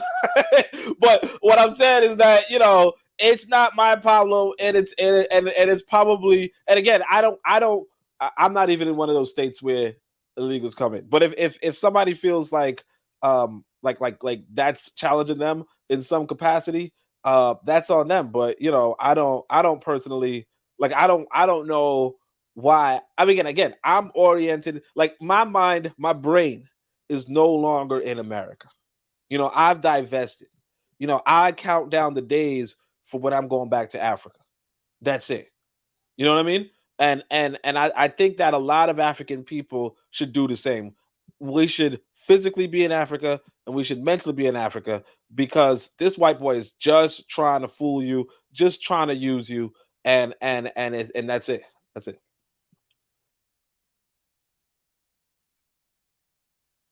It's beautiful, honey. My thing is, if you have a house, Coco is back, okay. I guess he left again. I'm still having trouble. Go ahead. Yeah, if you have a house full of groceries inside of it, never mind how you get the groceries, never mind how you get the food inside your home. But if you have a home that has a bunch of groceries inside of it, but you live in a neighborhood, if you live in a neighborhood that's deprived, nobody have food inside their house. You one of the few people who have a house full of groceries. And then you go out within the community and advertise how your house is full of groceries, right? Around to a bunch of neighbors who don't have any groceries inside their house. What do you think those people in that neighborhood is going to eventually do? they're not gonna wait for an invitation, to get invited inside your house to share some of the food that you always bragging and advertising that you have. No, they're gonna wait for that opportunity, and then they're gonna break into your house. They're gonna try to find a way in through your windows, through your back doors, any way they can to get to the groceries that you bragging and telling the world that you have inside your house. Well, it's the same thing in the United States. The United States say we are a house at the top of the hill. We're the shining house. We get all the food in the world, all opportunity in the world. We just chilling. The people that's around you, like Mexico and the poor countries, they're looking at that scenario and say, man, we don't get shit here. We hungry and we don't have nothing here. What do you think they're gonna do? You think they're gonna wait for a green card to get? No, they gonna try to sneak in because you bragging about how you have gold on the streets and food everywhere, and they hungry, they starving. So they gonna do what desperate people gonna do. It is what it is. Now, is that right? Should your borders be protected? Absolutely. Because you prepare enough food for the people in your home. You don't prepare it for uninvited guests. So I understand why people would have a problem with that. I understand why. But America, I feel like America, sometimes they really need to tell the truth. They need to tell the truth. America is a country, first of all, it's built on immigrants. That's the first thing. Whether they're illegal or not. It's a country filled with immigrants inside of it. That's the first thing. Second thing is these billionaires make their money off of poor labor, especially immigrant labor, because immigrant labor is cheap. What it takes an American citizen to pick fruit, an immigrant, especially an illegal immigrant, you don't have to jump through all them ropes. You don't have to get medical care. You don't have to get all these things. You could pay him $4 an hour under the table. And you happy because your corporation is gonna benefit from that. Especially like Donald Trump friends and his cronies, they benefit from illegal labor. But they're not gonna tell the people that they're gonna make it an issue. We happy the Mexicans coming over because the Mexicans want to get paid under the table when working for these corporations. And we don't have to. We pay them less than nothing. We ain't gonna pay them like the regular American citizen, and that's how corporations gonna grow. But they ain't gonna tell the regular rank and file American that. No, they're gonna stand up on a platform and talk about how these illegal immigrants are coming over and trying to take over. When in fact they benefit from their labor all the time. They need to be honest with their people, man. I feel like that's missing sometimes out of the conversation. But I'll stop there and let the other brothers go.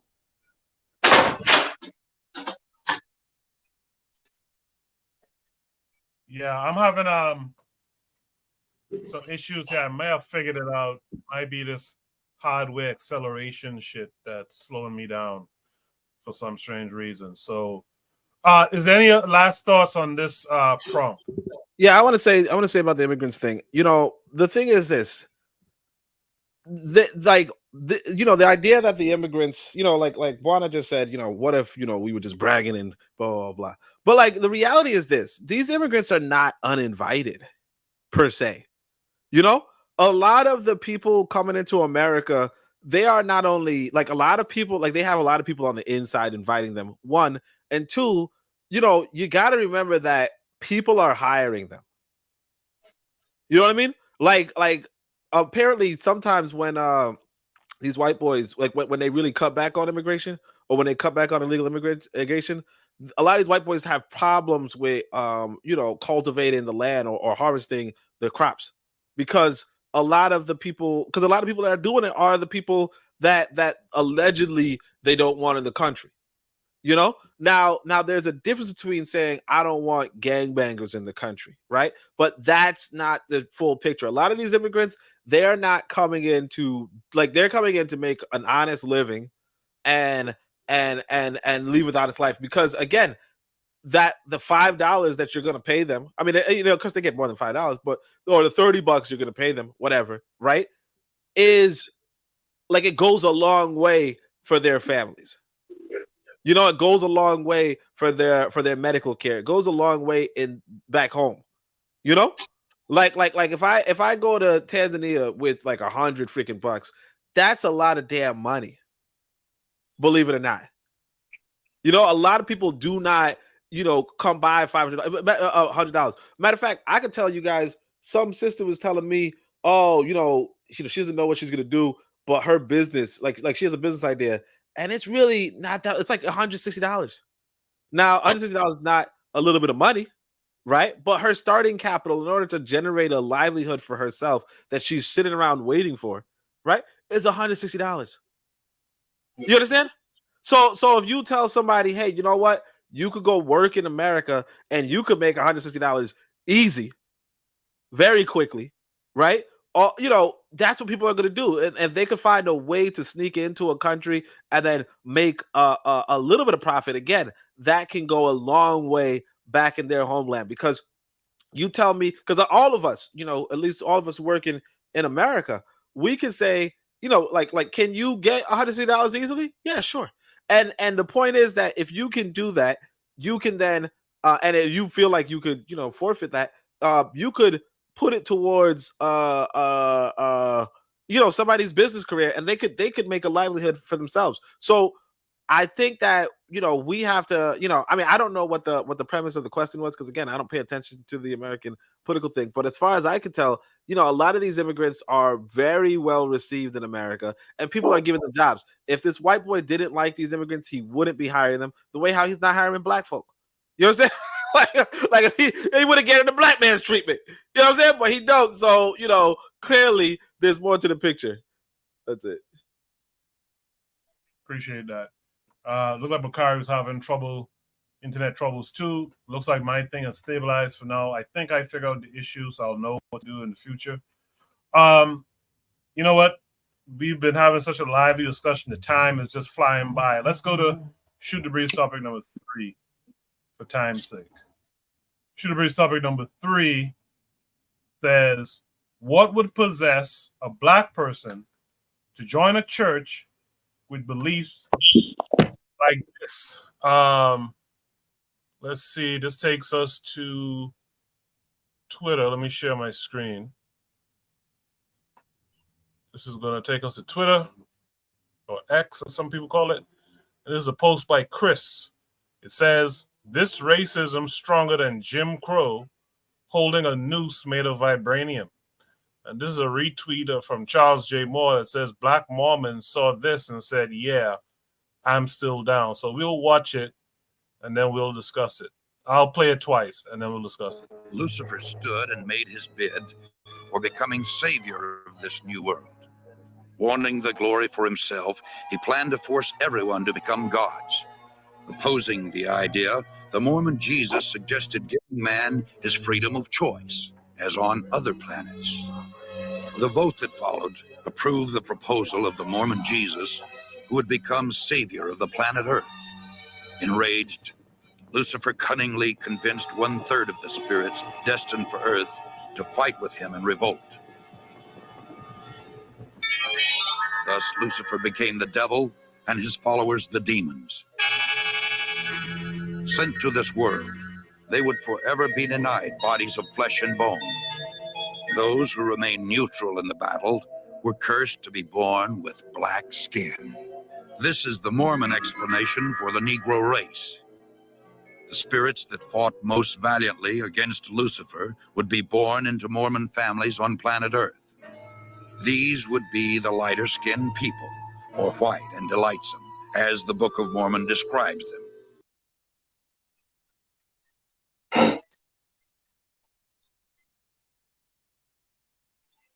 Lucifer stood and made his bid for becoming savior of this new world. Wanting the glory for himself, he planned to force everyone to become gods. Opposing the idea, the Mormon Jesus suggested giving man his freedom of choice, as on other planets. The vote that followed approved the proposal of the Mormon Jesus, who would become savior of the planet Earth. Enraged, Lucifer cunningly convinced 1/3 of the spirits destined for Earth to fight with him in revolt. Thus, Lucifer became the devil and his followers the demons.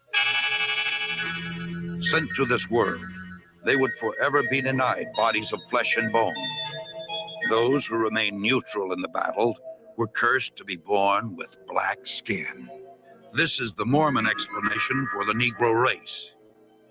The spirits that fought most valiantly against Lucifer would be born into Mormon families on planet Earth. These would be the lighter-skinned people, or white and delightsome, as the Book of Mormon describes them. All right, yeah. Like some, I think I'm gonna have to mute your mic there. Like some of you in the chat are pointing out, I think we did discuss this topic some time back, but it came back. Let me see if there's something else. Let me see if it's a thread or something. No, there's no thread here. But we can still talk about it quickly. What would possess a black person? I don't remember. And what was the prompt when we saw that video before? It could have been something similar. But what would possess a black person to join a church with beliefs like this? Let's start with Real Black Gentleman. You said keep it quick, so you keep it quick too. Let's go. I don't know what would possess them. I mean, damn. I mean, yeah, I really don't have much to say about this. I'd rather see another topic myself, because I mean, it's absurd. It's just, it's what it is that as these white folks understood what's going on with their telescopes and stuff, they started to adopt the creation stories that they had for however many years or whatever. Because I mean, creationism just makes up the universe in whole cloth, right? I mean, I'm just going to keep it just like that, and just because they just don't know where to put black folks, they don't want to keep black folks on this earth. They want to put black folks somewhere else besides where they belong. They're just going to, like, you know, say, black folks is just, you know what I'm saying, just from outer space and just, you know, etc. I'm going to pass it to the next dude, because I mean, naturally, this shit is absurd. Yeah, I will give them the credit that they did keep their devil white. So kudos to them for keeping that devil white. Anthony, what say you? It really was kind of funny though, man. But okay, well, you know, we all know the only thing that would make a black person get attracted to something like that is self-hatred. It's self-hatred of themselves. That's the only thing. You know, it was back in the 90s. Do y'all remember a show? It was like a crime mystery show. They used to come on back in the 90s. Called the host of the show was this brother named, remember Paul Warfield? Oh yeah. Remember his name was Paul Warfield. He was the first show, but then he died. And it was another brother took over. Okay, the name of the show was called City Confidential. Y'all remember that show? City Confidential. I don't remember the show, but I remember he played MLK in a movie. But go ahead. Yeah. Okay, but it was a mystery show. It was a show kind of like, you know, like shows like the New Detectives or the Forensic Files. Okay, but anyway, it was this show called City Confidential, and the host of the show was Paul Warfield, and they was talking about, you know, crimes that had happened, you know, and explaining how, you know, to get a whole scenario behind the crime. Well, they had one show that took place in Utah. It was about the Mormons, about the Mormon Church. You know, the Church of I think they call it the Latter-day Saints, Jesus Christ, Church of Latter-day Saints. Well, anyway, they was talking about the origins of the church and everything, and about Joseph Smith and them and all them, and Brigham Young. And what happened was, the scandal was they had found these documents, and these documents had showed that it was the whole thing was a scam. That Brigham Young and Joseph Smith were scammers from the beginning. They were straight scammers. They was trying to create a cult for themselves, you know, and their cult was really the same thing as, you know, what they call what we talked about last time, Manifest Destiny. You know, taking over the land for those indigenous people, you know, stealing and creating a new white paradise. That's all it was. That's why you get them saying like black people were not basically human, you know, basically real humans, because it was the first brother who got in the church. I can't remember his name. I mean, I'm seeing it, but I can't remember it. I almost wanted to say it was Absalom Jones, but it wasn't him. But it was a brother. He became the first pastor in the Mormon church. You know, and it was in the like in the 1850s or something. He had been a former enslaved African. But I'm saying overall though, it's really self-hate. I would even go as far as saying, what African in his right mind, because most of us are not in our right mind. When it comes to the spiritual thing and religion and all of that, what African would even want to be a Christian if he knew who he really was, would want to be a Christian, period, or a Muslim, period. You know what I'm saying? Anything outside of your African traditional belief system. But yeah, hey man, I could go on for a long time about this, but I know we got time. But yeah, it's really just self-hate, and not only just self-hate, but it's not having the knowledge of self. It was not having the knowledge of yourself that you would embrace these foreign ideologies and and beliefs and stuff like that. You know what I'm saying? And I'd knock off right there. I appreciate that, Anthony. Yeah, in the chat, the matron echoed your sentiments. She said self-hate will cause a black person to join this church. Let's hear from Juan. Juan, what's to you? So the question is, what would make a black person join a church like this? And I really did. Well, I thought about it as the brothers were talking. What would make a person join a church like this? A good marketing strategy, a good presentation, and a good sales pitch. That's what would make a black person join an organization like this. Because if I could market it right, I wouldn't have to tell this. I wouldn't tell this story. Why would I ever tell this story? Only through social media or black people researching these kinds of things, which they don't. Well, let me not say that because I don't want to be negative. Black people must research the religions that they practice, because if they do some research on some of the religions that we currently practice, we would find a lot of these kinds of stories in the religions that we practice almost every Sunday. That's neither here nor there. But a good marketing strategy would never tell the story. A good presentation, and let me give you an idea of the presentation. I see these Mormons within our society. They ride on bicycles. They wear nice white shirts. They clean. Most of these guys are clean. Young guys, especially young guys. You notice you never see no female Mormons walking around trying to proselytize in a black country. Only white men. Needless to say, I know how that would turn out. But needless to say, because a lot of them will come back to their societies pregnant with black babies. And they smart not to have them proselytize in black countries. But needless to say, when you see them, they're well dressed and well presented. Well presented. They have a presentation strategy. Not only that, their pitch. They study these so-called third world countries before they come here. Matter of fact, they try to learn the language. They try to learn not only the language, the colloquialisms, the manner where we talk, our style, what we like, so they know the sales pitch will be in trying to sell you their ideology. Why some people will say, well, why would Jim Jones be able to convince a bunch of black folks from inner cities? I think Chicago was where he first was, to first go down to Guyana, a Caribbean country, and then ultimately kill themselves. A good marketing strategy, a good presentation, and a good sales pitch. And he was able to sell them the idea not only to move out of the country, but to ultimately kill themselves. So and people say, well, self-hate, maybe, but I think it has to do with a lot of ignorance, and sometimes we want to be convinced, especially when it comes from other groups of people.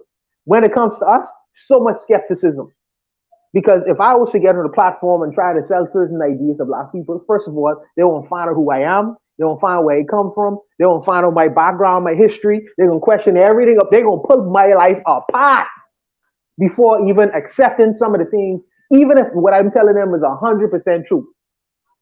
But some of these guys from these other communities, if they well presented and they have on a suit and a tie, man, listen, don't you know how many televangelists come here and get hundreds of thousands of dollars, millions of dollars, even up to the millions of dollars, and leave this country, selling, well, what they were selling white Jesus to many Bahamians, and when they leave here, they leave with a billfold.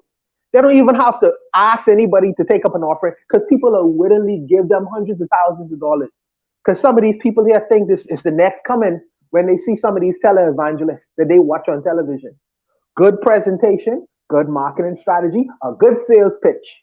Good sales pitch. You could convince us and other people, because we don't limit this to just black folks, but you can convince many people who don't research, who don't do their own internal studies. In my hand, I have a smartphone.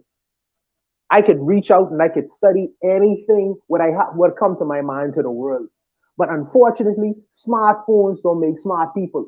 I could have a smartphone and I still could be a dummy. It's what I use a smartphone to do. If I practice a religion and I have on my fingertips where I could really study and find out the background of the religion and the culture and all these kinds of things, why don't I do it? I don't know. I don't know. But like I say, I think them three things will convince black people to do anything. A good marketing strategy, a good presentation, and a good sales pitch. I'll leave it there. Hey, Coco, can I push back real quick for a second? Yeah, go ahead. Okay, and not the great. Hey, what Buana made some great points. Some great points. What I'm saying is this though: we have to also take into consideration the African people in North America, African people in the Bahamas, African people in the Caribbean and Central, everywhere that we were brought, where we enslaved. Remember, it took a lot of years, 100 years or more. It took hundreds of years to put that indoctrination of Christianity in our mind. You know what I'm saying? It had to be beaten into us. And then think about it. Okay, now after they beat it into us for hundreds of years, then you would get some guy like a Jim Jones to come along and teach you apparently it's something that seemed like a liberation Christianity, something different than what you always been taught. You know what I'm saying? So he was able to manipulate minds. You know, propaganda. When you're a master manipulator, it's almost kind of like a pimp. How a pimp do a woman with a weak mind. You know what I'm saying? He could indoctrinate her how he wants to. But like I'm saying, as far as that Mormon thing, though, remember, now this Mormon thing, the Mormons never reached out to black people. They didn't give a damn. They said black people were inferior. And it was only, like I said, until like the 1850s or 60s when you had the first Mormon pastor. They wouldn't let him be a bishop, but he was a pastor. No, because he accepted, and he had accepted that other thing. Again, there you go.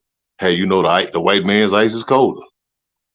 But I'm saying, and then and think about this. This is something that's real deep. Think about this. Karl Malone, who's from my state.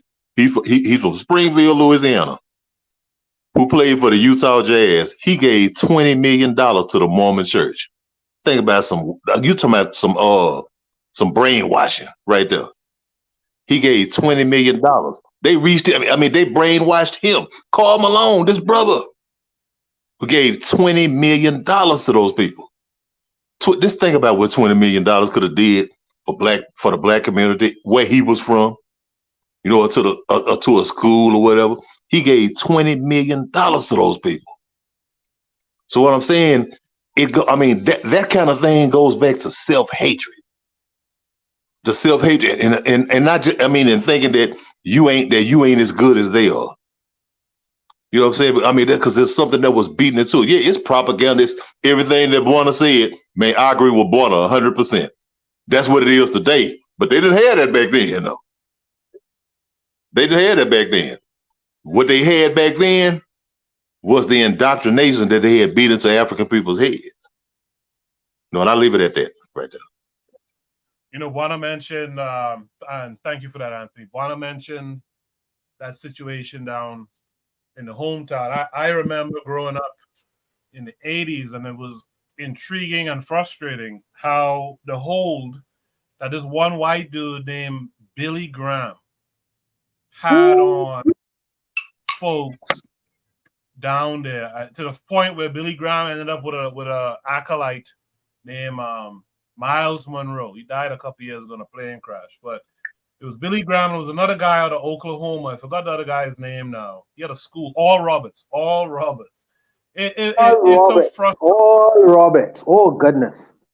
So frustrating. People used to actually send All Roberts money for his quote-unquote medical bills, which was a big grift at the time. Wow. And then when the Mormons, I remember when Mormons really started coming to your door and saying, and I remember saying, well, hold on. Don't they say black folks is devils and demons and all this shit? What are they doing coming by your door? And my question back then, I'm talking, this is in the 80s. I was like a young teenager and stuff at this point. I'm like, wait a minute. Who lets these people come into the country? Who gives these people the permission to be all up in the over the hill and in the grove and all that stuff, not coming on people's porch? Who gives them that? Who gives them that? You understand? So that sales pitch must be real good that they go into the government and all that to give that sale, because who the fuck let you in here? But I digress. Let me put it to Oni. Oni, keep it a little bit brief for me so we can go on to the next topic. But what are your thoughts here?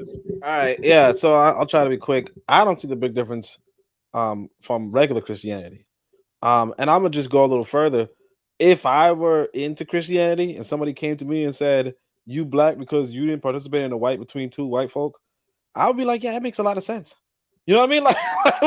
Like I would not participate in some fight between two white folk. You know, you telling me? I guess the white folk here would be Satan and Jesus, and both of them make some good points. I don't know. I mean, I don't know, because it looks like they were saying Satan was like, "I want to be the savior," and Jesus is like, "No, give them free will," and he became the savior anyway. So then they start fighting over it. I mean, yeah, if I were into the religion, I'd be like, okay, like somebody would tell me the reason why you're black and the reason why you was in Africa is because you didn't want to participate in that fight. I'd be like, yeah, okay. Like I don't even know where the harm is here. You know what I mean? Like it just seems like, oh, you didn't fight on Jesus's side at the time, you know, because but like there might have been a reason. Like because what I mean is this. I mean, again, I don't believe in the Jesus thing, so it's a little different. But what I mean is, if you know, like if you told me I'm in a black country and I did not participate in World War II, I'd be like, yeah, okay. You know what I mean? Or even like the other example is, you know, when Biden won the election, before he won the election, people thought Trump was going to win again. And so people in New York were saying, yeah, man, they were good. They were talking about doing a January 6th type thing. You know what I'm saying? So what I mean is that, but in that event of America, I mean, of the Democrats fighting the Republicans, or some civil war or some kind of crap. I mean, I like what Brother McCarty was saying, like that could happen. My thing is this. I'm probably not going to be going on no front lines. Tell you that right now. You know what I'm saying? So the fact that, you know, like this religion is just saying that these black folk didn't go on the front lines with some two white boys fighting out over some shit that don't even make no difference. So for me, if I was into the religious scene and somebody came to me and said, you know, oh, you're black because you didn't want to participate in this kind of fight, I'd be like, that makes a lot of sense, because, you know, I'm black right now. I want to participate in a bunch of white folk fight. You know what I'm saying? So I mean, for me, it don't make no difference. I mean, maybe there's another subtext that I'm missing. But again, I'm not even religious anyway. But maybe there's some subtext. But as far as I can tell, this ain't nothing. You know, like this is not no big condemnation. Just says you didn't want to join this one fight between two angels. And as far as I can understand, Lucifer was and this story, they don't make him that bad really, but Lucifer was like the right-hand man.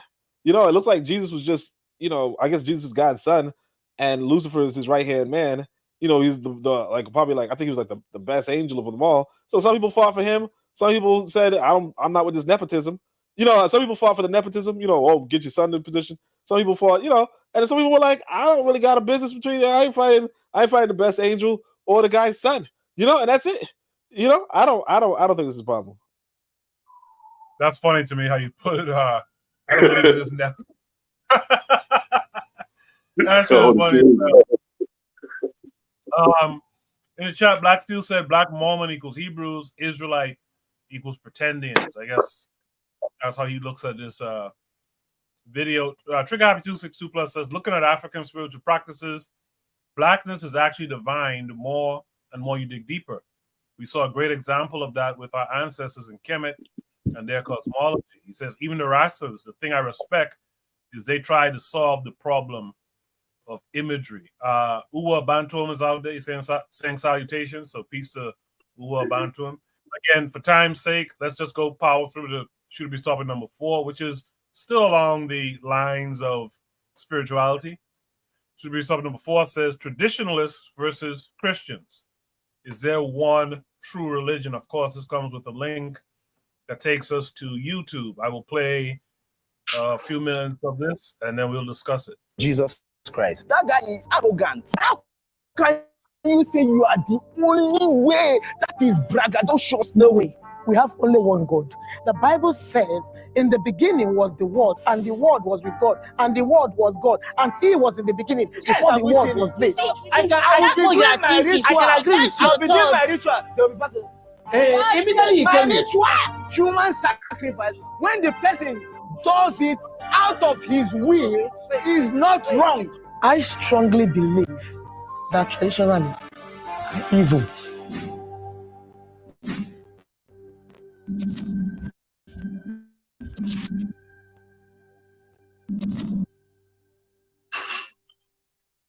Please step forward if you agree with the prompt. There is only one true religion. As a Christian, the foundation of our faith is the scripture. Jesus has said, I am the way, the truth, and the life. And no one comes through the Father except through me. That shows that the only religion which exists is Christianity, which is not a religion as people actually call it, but a way of life. Exactly. The first Christians, if you remember, the first Christians were actually called Christians in Antioch because of people saw the way they were behaving. They're like, oh, these people actually look like Christ. They speak like Christ. They act like Christ. They behave like Christ. They show people love. And that is where the word Christians comes in. And that is where Christianity actually comes in. Even God said, He said, thou shalt not bow to any other God except me.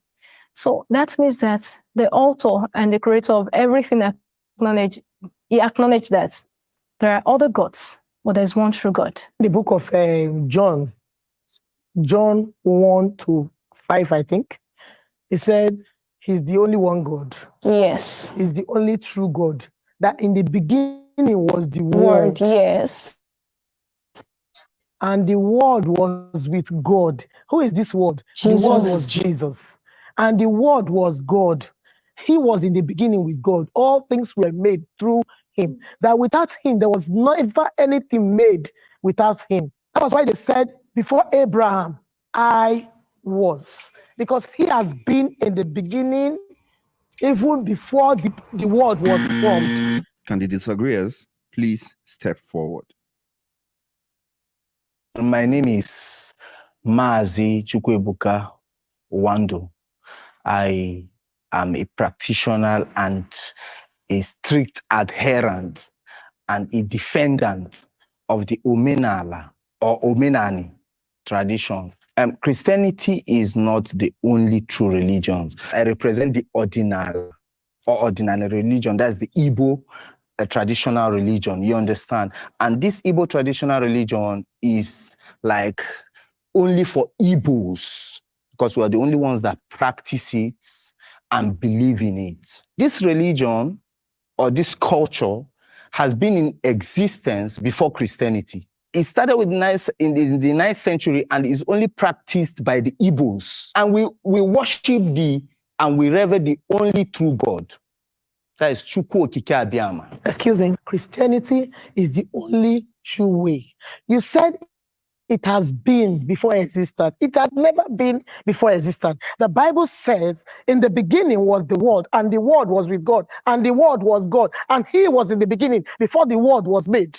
Let's go to creation. How were you made? Chukwu Okike Abiyama created me. No way. We have only one God, the only one creator, who was not created by man. You see, but He created man. Yeah, you see, in His own likeness. Yeah, so you see, one thing about you Christians is that you are all over yourselves, like your Jesus Christ. He said He is the only way, the truth, and the life. Do you know, if I want to talk about myself now, after this show now, if I go outside, I'll go and be telling people that I'm the only one that said everything that everybody accepted. I would like to blow my trumpet. He blew his trumpet and you people are running with it. How can you say you are the only way? That is braggadocious. That guy is arrogant. The life you have, is it yours? If you can tell me yes, then I agree with you. And my chi and my ancestors gave me life. If we look at the literal definition of what religion is, Religion in itself is the belief in a superhuman or a god or gods, right? Even back then, in the days of Moses and the days of Abraham, we acknowledged in the scriptures that they worshipped other gods, which means other religions had always existed, right? So the presence of religions we can't neglect it. We would recognize that these things are in existence. The argument around whether one is the truth or one is not is a separate discussion. Do you believe there's only one true religion? Definitely, Christianity is the true religion. You can't say that. You Yeah, can't. no, it's you fine. can't say Everybody that. has the right to their opinion. You can't say that. I would fault you guys, your rationale. Christianity is not the only religion that says that they are the only true religion. Islam says the same thing. Every other religion says that they are the only one true religion. Another reason why I would fault your rationale, I mean, for Christians, is that they say we are the only one true religion.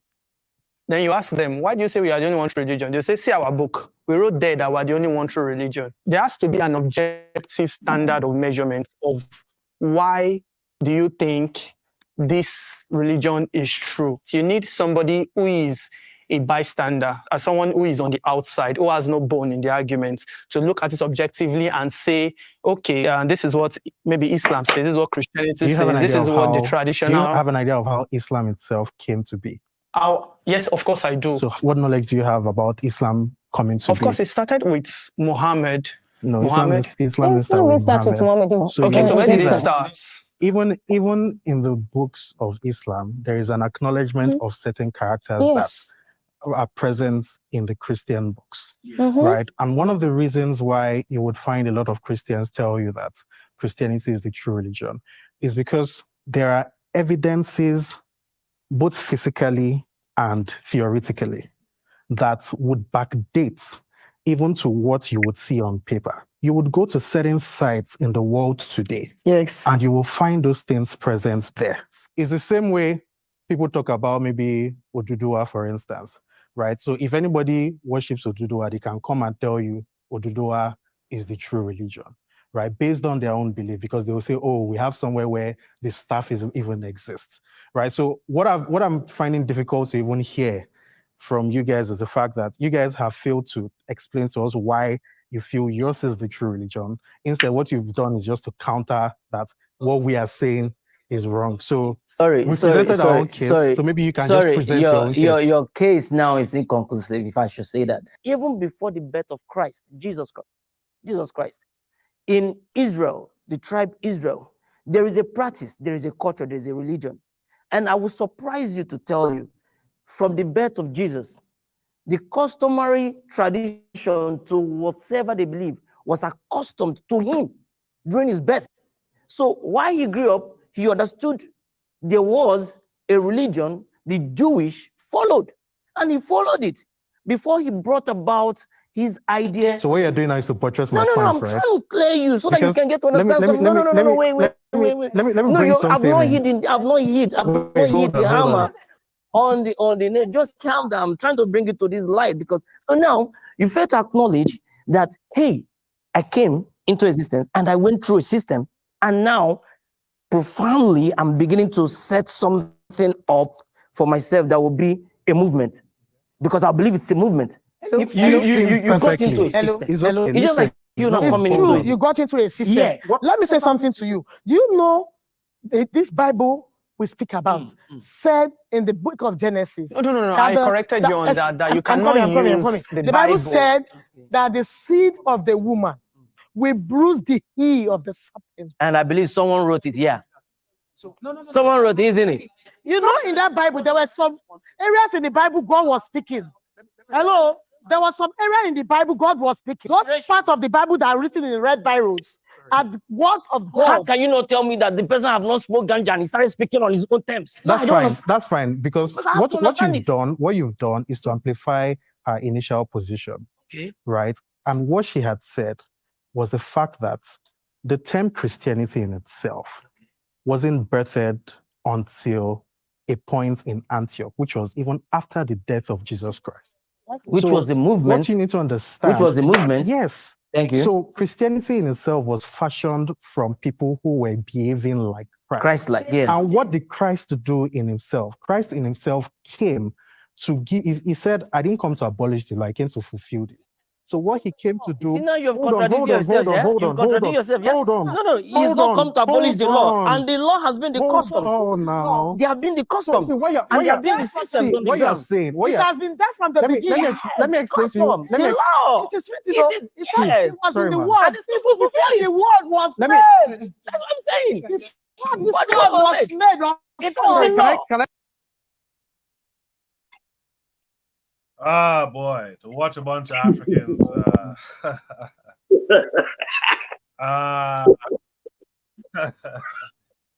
It's a mess, boy. My God.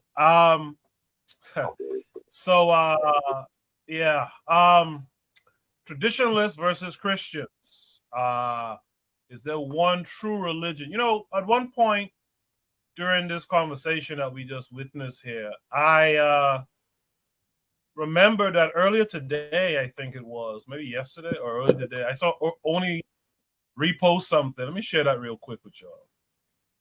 So this is a tweet from African, and this is from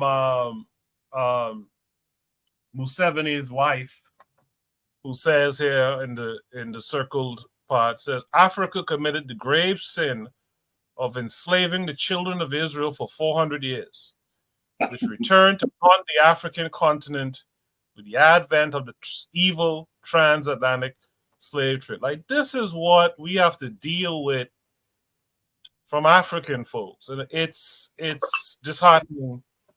And not just African folks. Let me add this little caveat there. From adult, even sometimes elder African folk. It's wild. It's wild. It's wild. It's wild. Boy. Anyway, Real Black Gentleman, RB, what say you to this?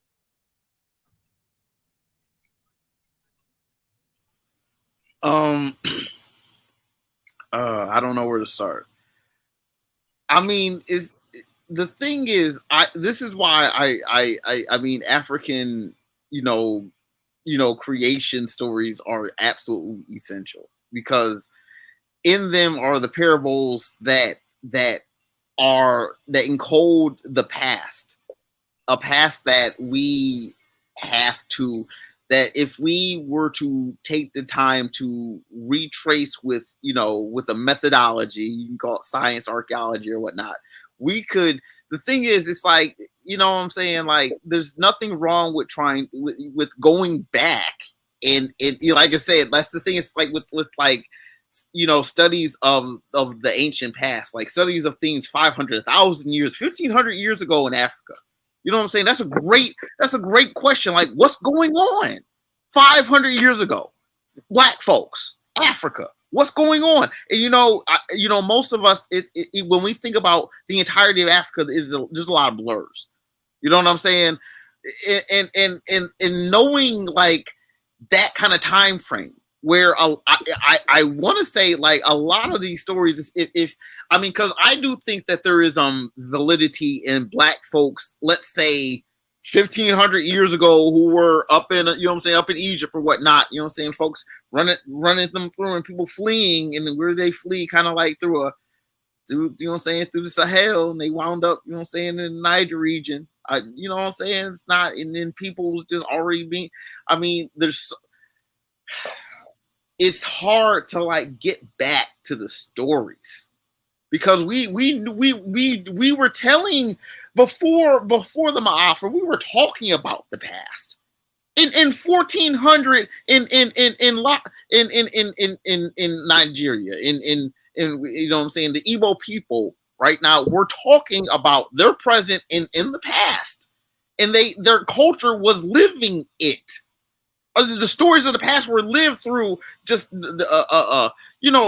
everything, just the things that that we use in everyday life that will remind us of things, and just the ways, and folks in more ways, and we lost all that. So I know that it's.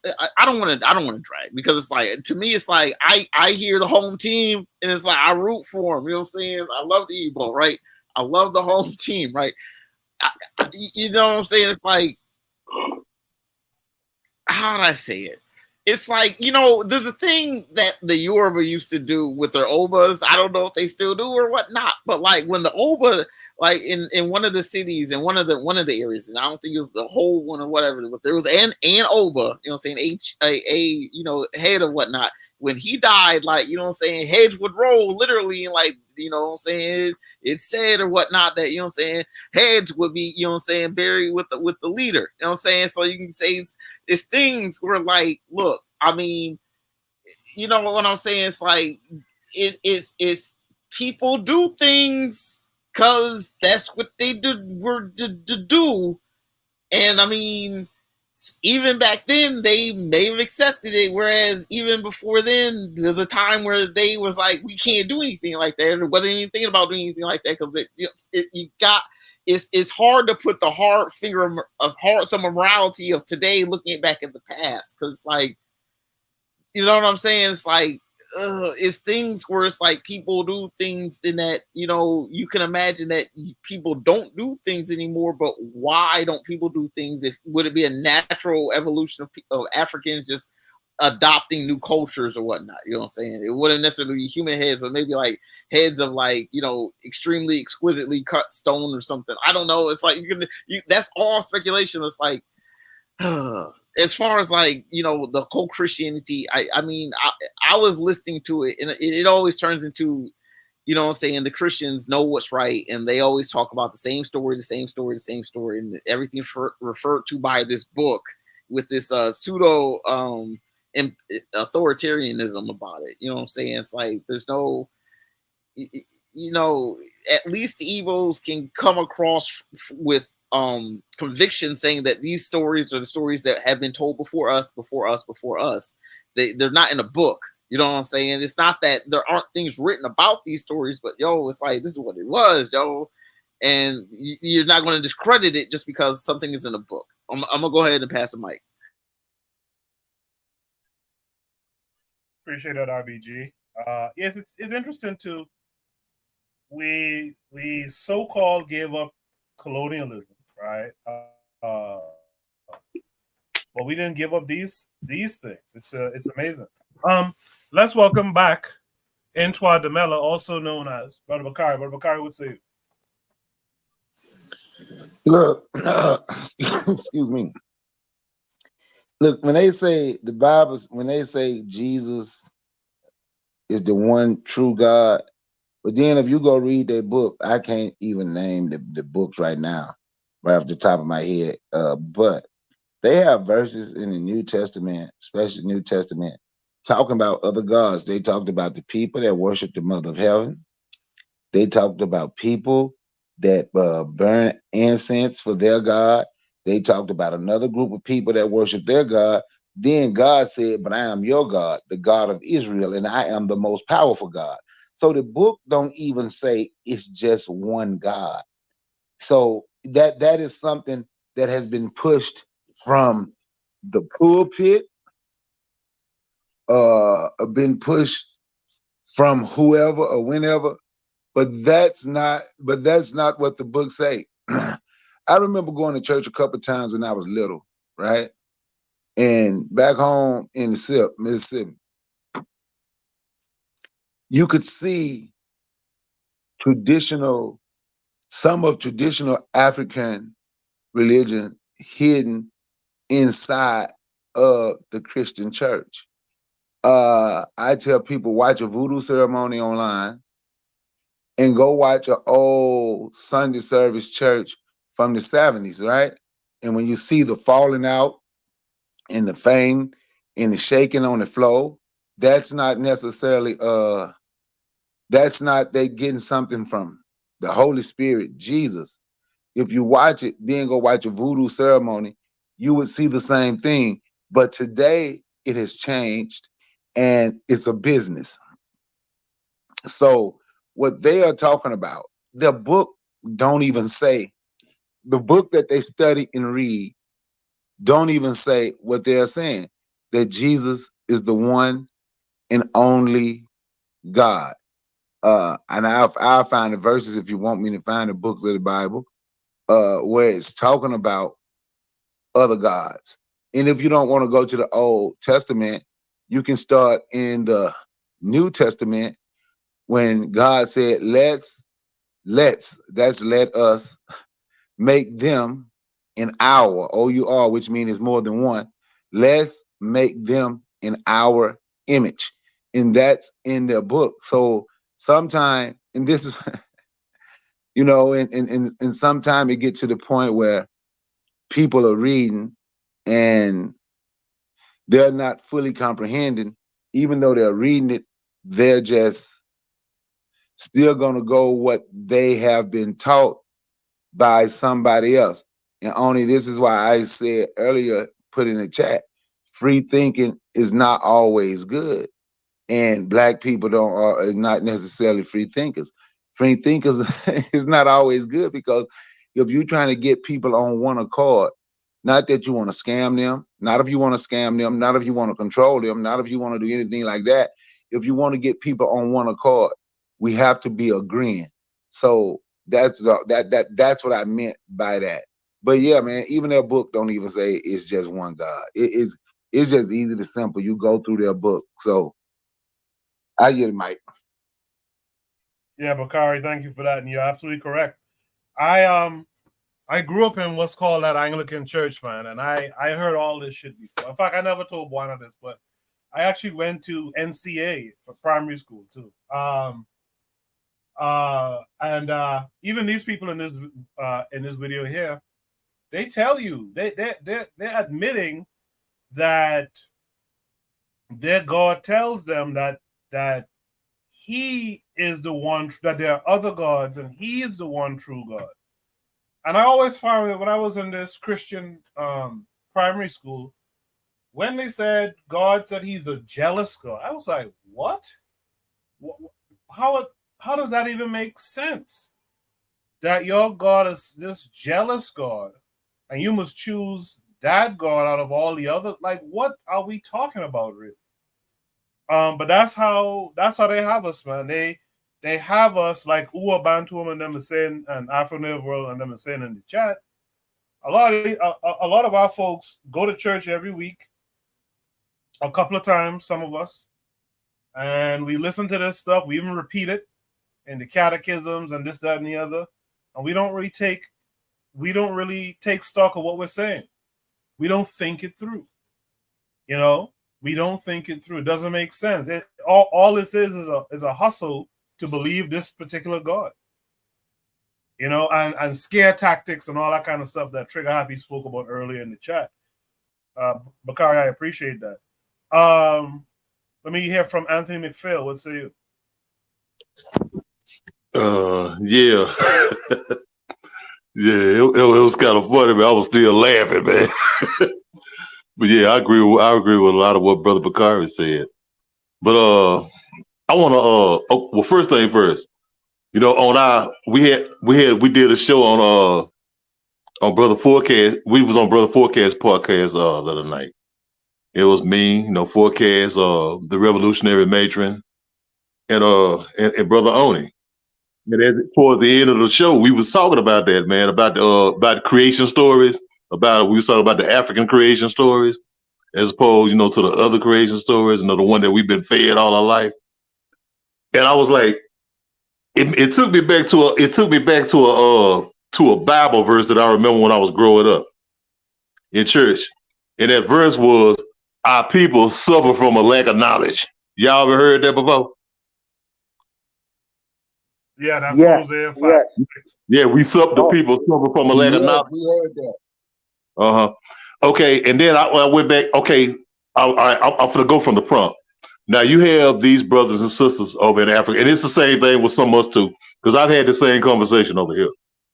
And we talking about these Abrahamic religions, you know what I'm saying? And I mean the thing, and they placing the importance of the Abrahamic religions over our own traditional belief systems. You see, and a lot of us, here in the West, in the Western countries where we at, a lot of us don't know some of the history behind the African traditional belief system, or don't know about how early Christianity started or early Islam started. Now, they get to talking about what the brother was saying about the Christian God being the legitimate God, and then the other brother was saying about what about Islam? Now, you know, I when I was young, I almost got hooked. I almost got hooked by that Islamic thing. But some along the way, I said, well, let me study this. And so I said, well, let me see where Allah come from. You know what I'm saying? I said, let me study this here. And so I did some research on the early Arabian religions, you know, in the Arabian Peninsula. And I said, well, okay, well, you know, Allah was just, you know, those early Arabs, they was what you would call a polytheistic kind of people. They worshiped a whole bunch of gods. They had a pantheon of probably about 1,000 gods. You know what I'm saying? And Allah was just one of them. He was just one of the gods. You know what I'm saying? And then I said, well, let me do some research about this Jehovah guy, and this Yahweh guy, where he came from. Because, you know, if we go back to the Bible, remember Moses was talking about the God unseen, unheard, whatever. But it wasn't until he went to, guess what? This guy named, this prophet named Jethro. Remember Jethro of Midian? Y'all remember that part? See, I'm trying to lead up to something. Yeah. He went to this guy, the prophet. He went to Jethro, the prophet of Midian. Now, so I was saying, you know, these Midian, you got to understand who Midian is. Now, these Midianites were Arabic people. Midian was an ancient nation in what's the northern part of the Arabian Peninsula. That's what the land called Midian. Okay. It was called, that's where Midian was at. Now, this God, they called him, from you get Yahweh into Jehovah, it was Yehu. It was Yehu. So you hear people say, oh, you're just a Yahoo. You know, that's where that word Yahoo come from. It came from Yehu. Now he was like a storm god. Now, you know, if you go all the way back into this, you got to study the Canaanite religions and the religions of Syria, Palestine, Syria, Canaan. And they had all these different gods. It was a nature-based religion, a nature-based cult. You know what I'm saying? They had storm gods, rain gods, fertility gods, and all these deities. So I'm giving you a little context of where all this stuff come from. Okay, now let me take it back here. What the Africans, what those brothers and sisters, and what a lot of us don't understand. Okay, this period of time was like around, and when Moses lived, this was around 1500 BCE. Now, you know, the oldest people on the planet, the oldest continuous existing people on the planet are the KWAZ people of Southern Africa. You know, the one those people who kind of look Asiatic like, you know, with the peppercorn hair. Yeah, yes, in South Africa. Yes. South Africa, the KWAZ, they call themselves KWAZ. Okay, we know the white folks lay there and call them Bushmen and stuff like that. Now, these people have been around for at least like 100,000, 160,000, or 200,000 years. Now, I was studying some of their belief systems. They worship, these people worship, they had a creator. They had a creation myth, a creation story. I don't say myth. They had a creation story. And their creation story, well, their creator, his name was, guess what his name was? Imana. Imana, okay. No, Imana. Okay, now you can make that connection of Imana to what they was doing in the land of Kemet, Amun. You know what I'm saying? You can make it to Amun. Right. Because, you know, you can make it to Amun. Well, I mean, these people will have a creation story that goes back 200,000 years. And what I'm saying is, we as African people, whether on the continent or in the diaspora, we rather go straight to the Abrahamic religions, you know, Islam and Judaism and Christianity, and look at that as opposed to going back to what we already had. Because what we had and what they got is a carbon copy of what we had.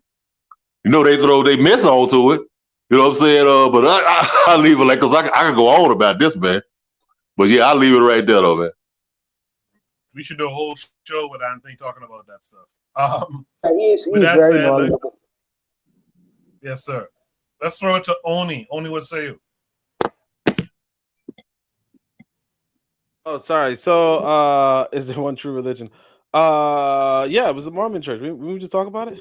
Like, you know what I'm saying? I mean, like, once you tell me, like I said, man, if you like, how you gonna fight between how you gonna pick sides between God's son and God's right hand man? That don't make no damn sense. I would have sat that one out too. Like, ain't not my business. All right. I don't know what this was about. This, you know, like they needed a moderator because that one Christian lady just kept shouting some old nonsense. But like this also, I don't know what the point here was. Like on the one hand, it might highlight traditionalists.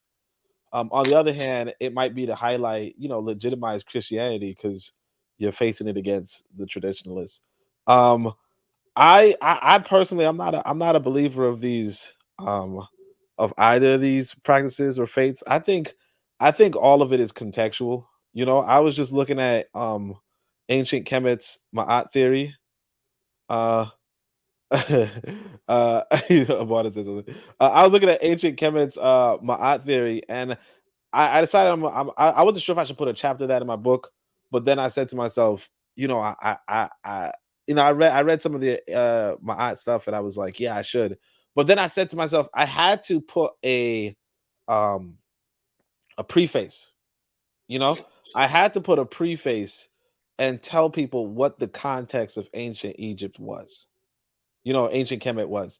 And that's the thing about these traditional faith. Like when the guy's talking about what the Igbo, right? He's talking about the context of what's going on with the Igbo, you know? And the Christian stuff, that was a context of what was happening in I don't even know what happens. Oh, Rome, right? That's the context of what's happening in Rome. You know, you taking that belief system and you in the middle of Nigeria, it seems, right? It's just looks stupid. It just looks silly. You know, you with that black skin talking about the people of Israel and the people of Rome and the Roman Empire, it just looks goofy. Okay, the Igbo guy, it makes a little more sense, but as you know, as we point out, why is Buana staying? But as you know, like again, I really I don't like as far as I'm concerned, these it's just a kind of it's just ridiculous for me, to me, for black folk to be on that. You know, whether they're the true religion, obviously not. You know, again, religions are contextualized. You know, I'll say this, in fact. So in the Ma'at, you know, the stuff that they say about Ma'at, they were like, hey, I'm not going to take fish out of the sacred pond. You know what I mean? So in their belief system, there's a pond that is sacred in that land.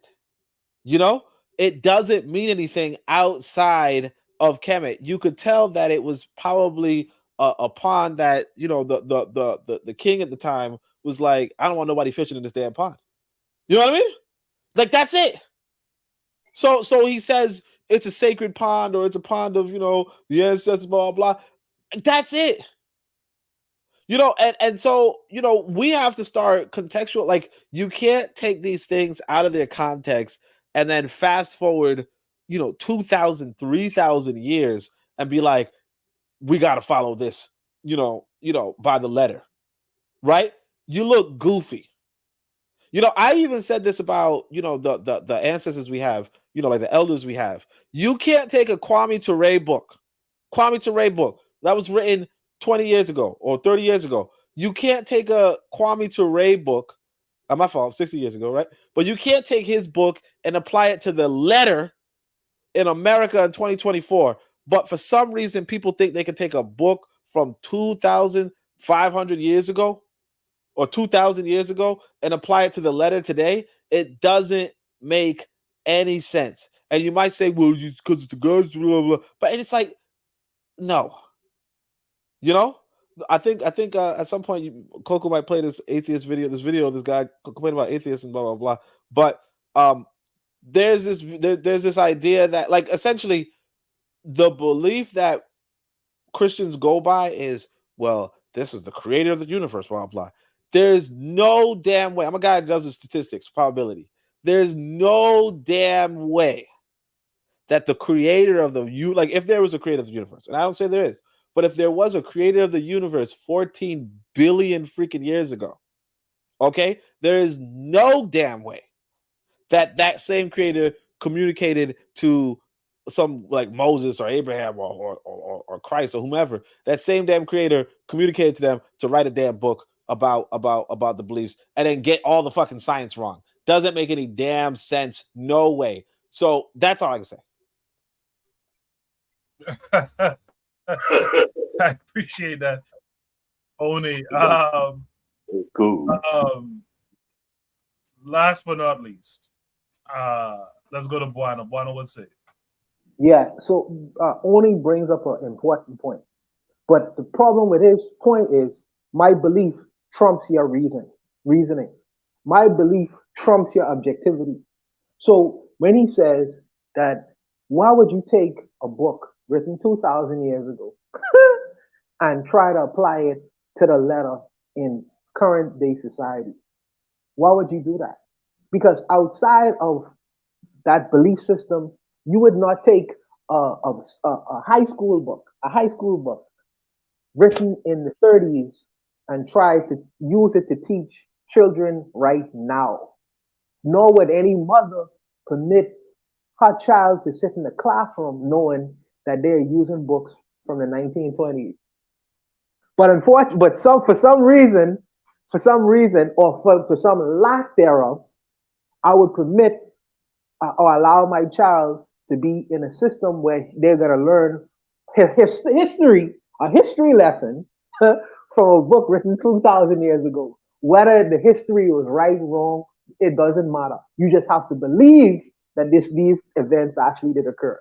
So my belief trumps your reasoning and objectivity. I'm watching this stuff and I'm saying, because I'm asking the question, how is it that the most strongest people on the planet, intellectually even strongest people on the planet, how is they able to be dominated and conquered by lesser people? How is they give them the power of belief?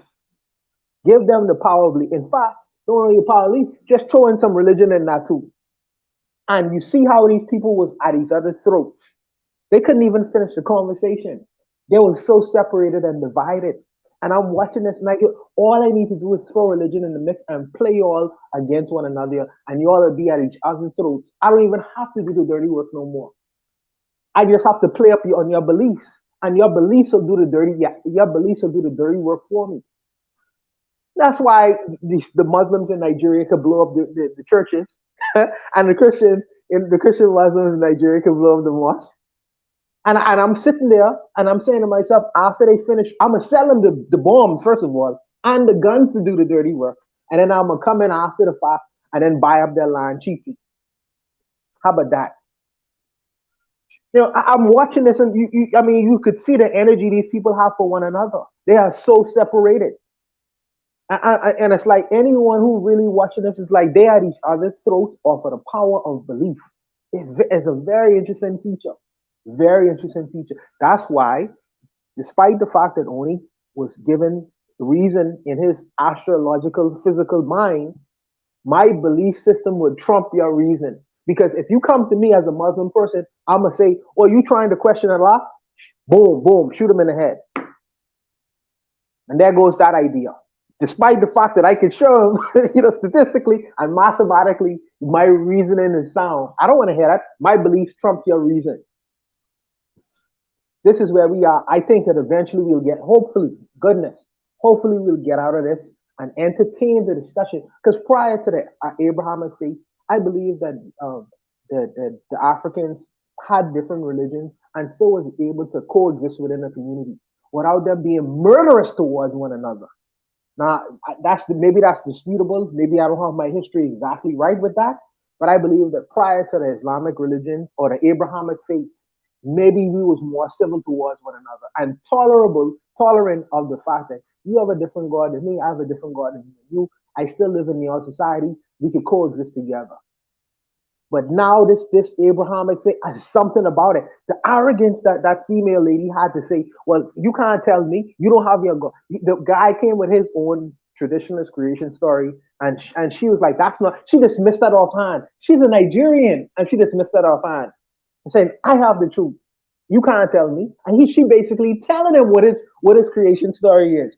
That is so arrogant. It is arrogant. How dare you tell me, what my belief system is, where I came from. Even though it might still be a fantasy, how dare you tell me? How dare you tell me that?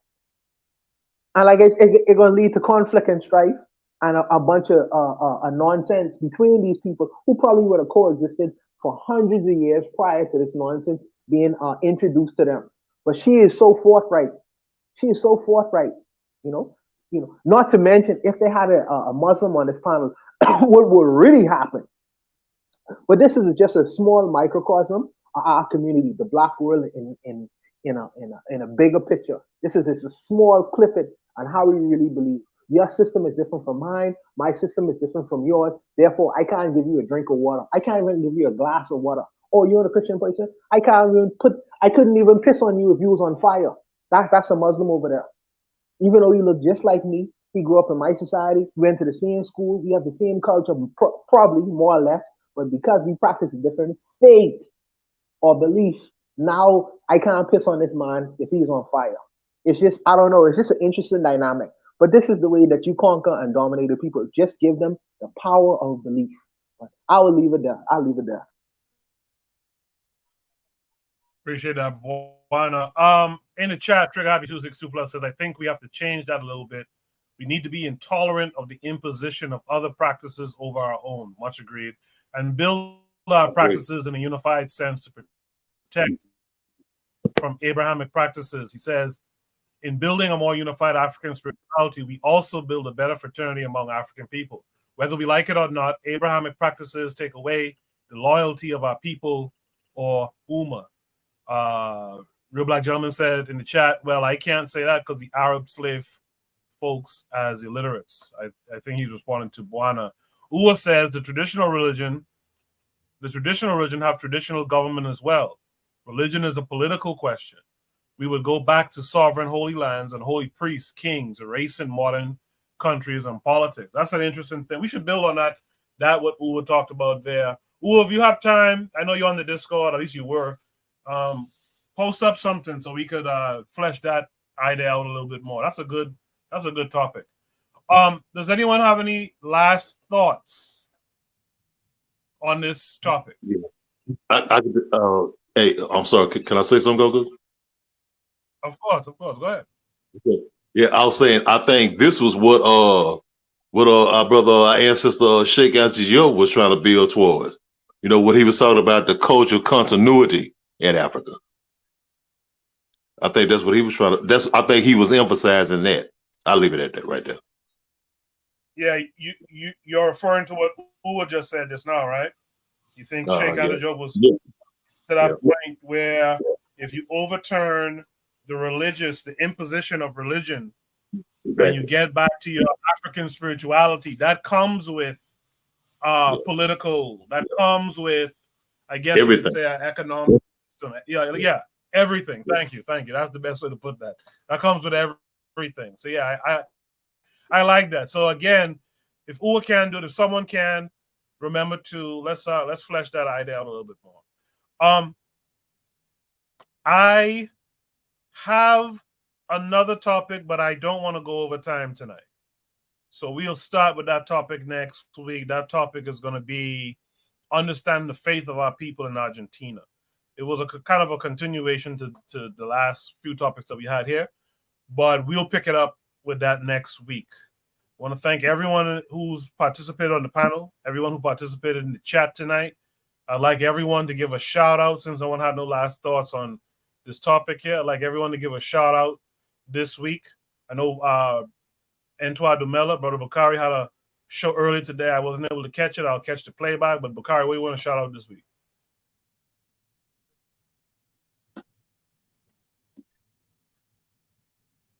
Maybe Bakari left. All right. Real Black Gentleman, what you want to shout out this week? I just want to shout out everyone. Thanks for listening to me, I guess. Thanks for having me on the program. What I want to shout out? What's really the thing on my mind? Let's see. I mean, I don't have anything particular. I just want to give thanks to everyone. I was able to speak with everyone, just talk about what was going on. Like, thank you. Peace, brother. You are asset. You're an asset. Yes, sir. Yes, sir. Speaking of that, Anthony, you're an asset. What do you want to shout out this week? Anything positive, personal? Yeah. Go for it. My main thing was really, I was trying to, it was something that you had mentioned earlier, Coco. I was trying to Google up, get on YouTube the Revolutionary Masons channel. I couldn't get it, man. I couldn't get it. I mean, go ahead. I'll send it to you on IG. I'll send you the link on IG so that you could resubscribe. Yeah. Okay, all right, okay. I'm good. But do you want to shout anything out, Anthony? No, man, I want to shout out all of y'all. The KWAZ Radio family, Bit of Medicine, Shoot the Breeze, all of y'all, man. Appreciate that. Oni, want to shout anything out this week? I thought I had to. I remember I saw something. I can't remember. Maybe it was like Niger. Oh yeah, they stopped the gold trades. Like somebody interfered with some gold. I think it was in Niger or something like that. Somebody was just bringing gold out and trying to sell it in Dubai. Didn't have any paperwork on it. They were just gold smuggling. So the state stopped it. So shout out to them for because there's this image of these black men, supporting the table over them while these white men were strategizing on the table. And the caption was, "If black men just stand up, you know what I mean, everything tips over." And it's like, yeah, we gotta start standing up. And I think another thing, I don't remember, I can't find it, but there was this one little cartoon that had this guy Yahweh, acting like the big bad, walking around thinking his shit smelled nice, and then he saw like Zeus and Amon and Anubis and shit, and he was like, "Oh shit, watch out! Like they big guys," you know what I mean? So it's like, we gotta remember that this character Yahweh is just a deity, like just one of the gods of a particular, ancient tribe, the Hebrew tribe. It's not he's not the one God. He's just one of many fabrications that humans make. And I'll just go back to this particular Greek guy, I guess, who speculated that if the horses could talk, they'll tell us of horse gods. You know what I mean? Like I think what humans do, like any species, I guess, possibly, is they just create, like they create stories. They create stories for thing. What in the world? You see these people standing up? This is evil. Blah blah. They're like they about to fight, yo. This woman, her leg vibrated like she about to come down. But anyway, but yeah. So that's this dude too extreme. What is he doing? All right. But anyway, that's it. Yeah. Oh, did you check out that thing I was telling you about, man? I put it on my watch later, but I didn't get to watch it yet. But yeah. Appreciate it though, man. So let's shout out Anthony for that. Last but not least, let's hear from Bonnie. Bonnie, want to shout anything out positive or personal this week? No, absolutely.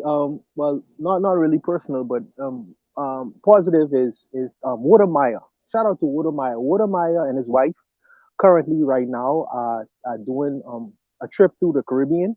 They started in South America and they are coming up straight up. And I think right now they're in Jamaica. Hopefully they'll go to the Bahamas as well.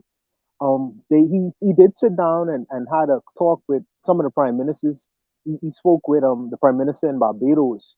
So he is exposing the African world, the continental African world, to a lot of people within the Caribbean itself and Black South America too. So I think that exposure is very good because usually you have a one-sided discussion, and the fact that he is being embraced a whole lot, throughout. He can't never say he wasn't embraced, and coming on this side of the world. And I know he has a lot of captive viewers on the continent itself. So they'll have an opportunity to see their own faces on the other side of the world. And in terms of how we interact with one another and even how we embrace him, they'll get a taste of that. So I'm glad that he is showing that on his YouTube channel, and I'm sure that many people are gonna watch it and have a lot of takeaways from it, and hopefully it'll further our relationship with my brothers on the continent itself. So I'm saying shout out to him. So I'll just leave it there. Thank you for that. I was watching him in Jamaica the other day, and that was a good video too.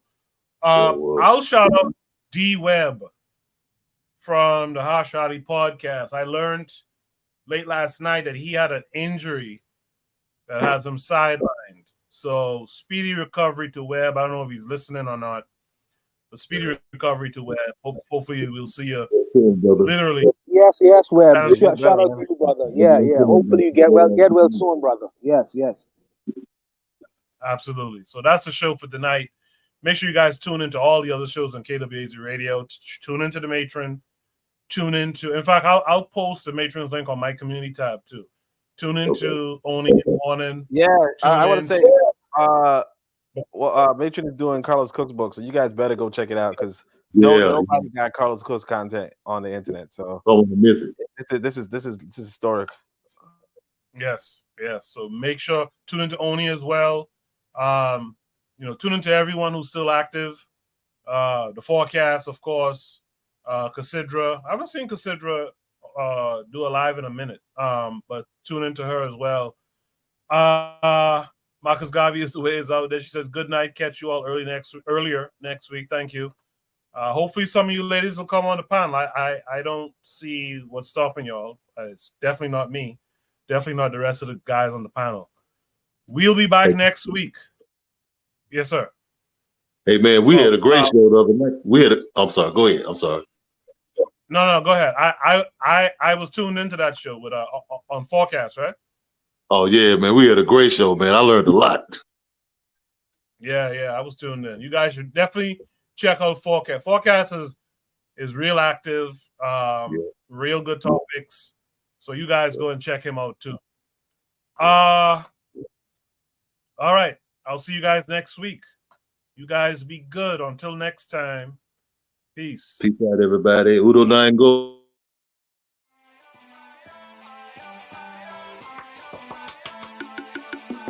Thanks for listening to the Bitter Medicine Podcast with your host, Koku.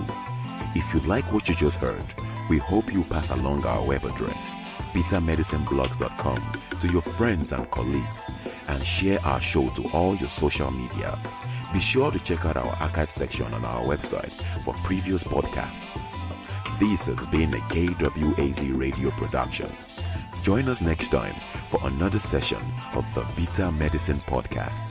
Follow us on Facebook at Bitter Medicine Show, Twitter, Bitter Meds, Tumblr, Bitter Meds, Instagram, Bitter Medicine.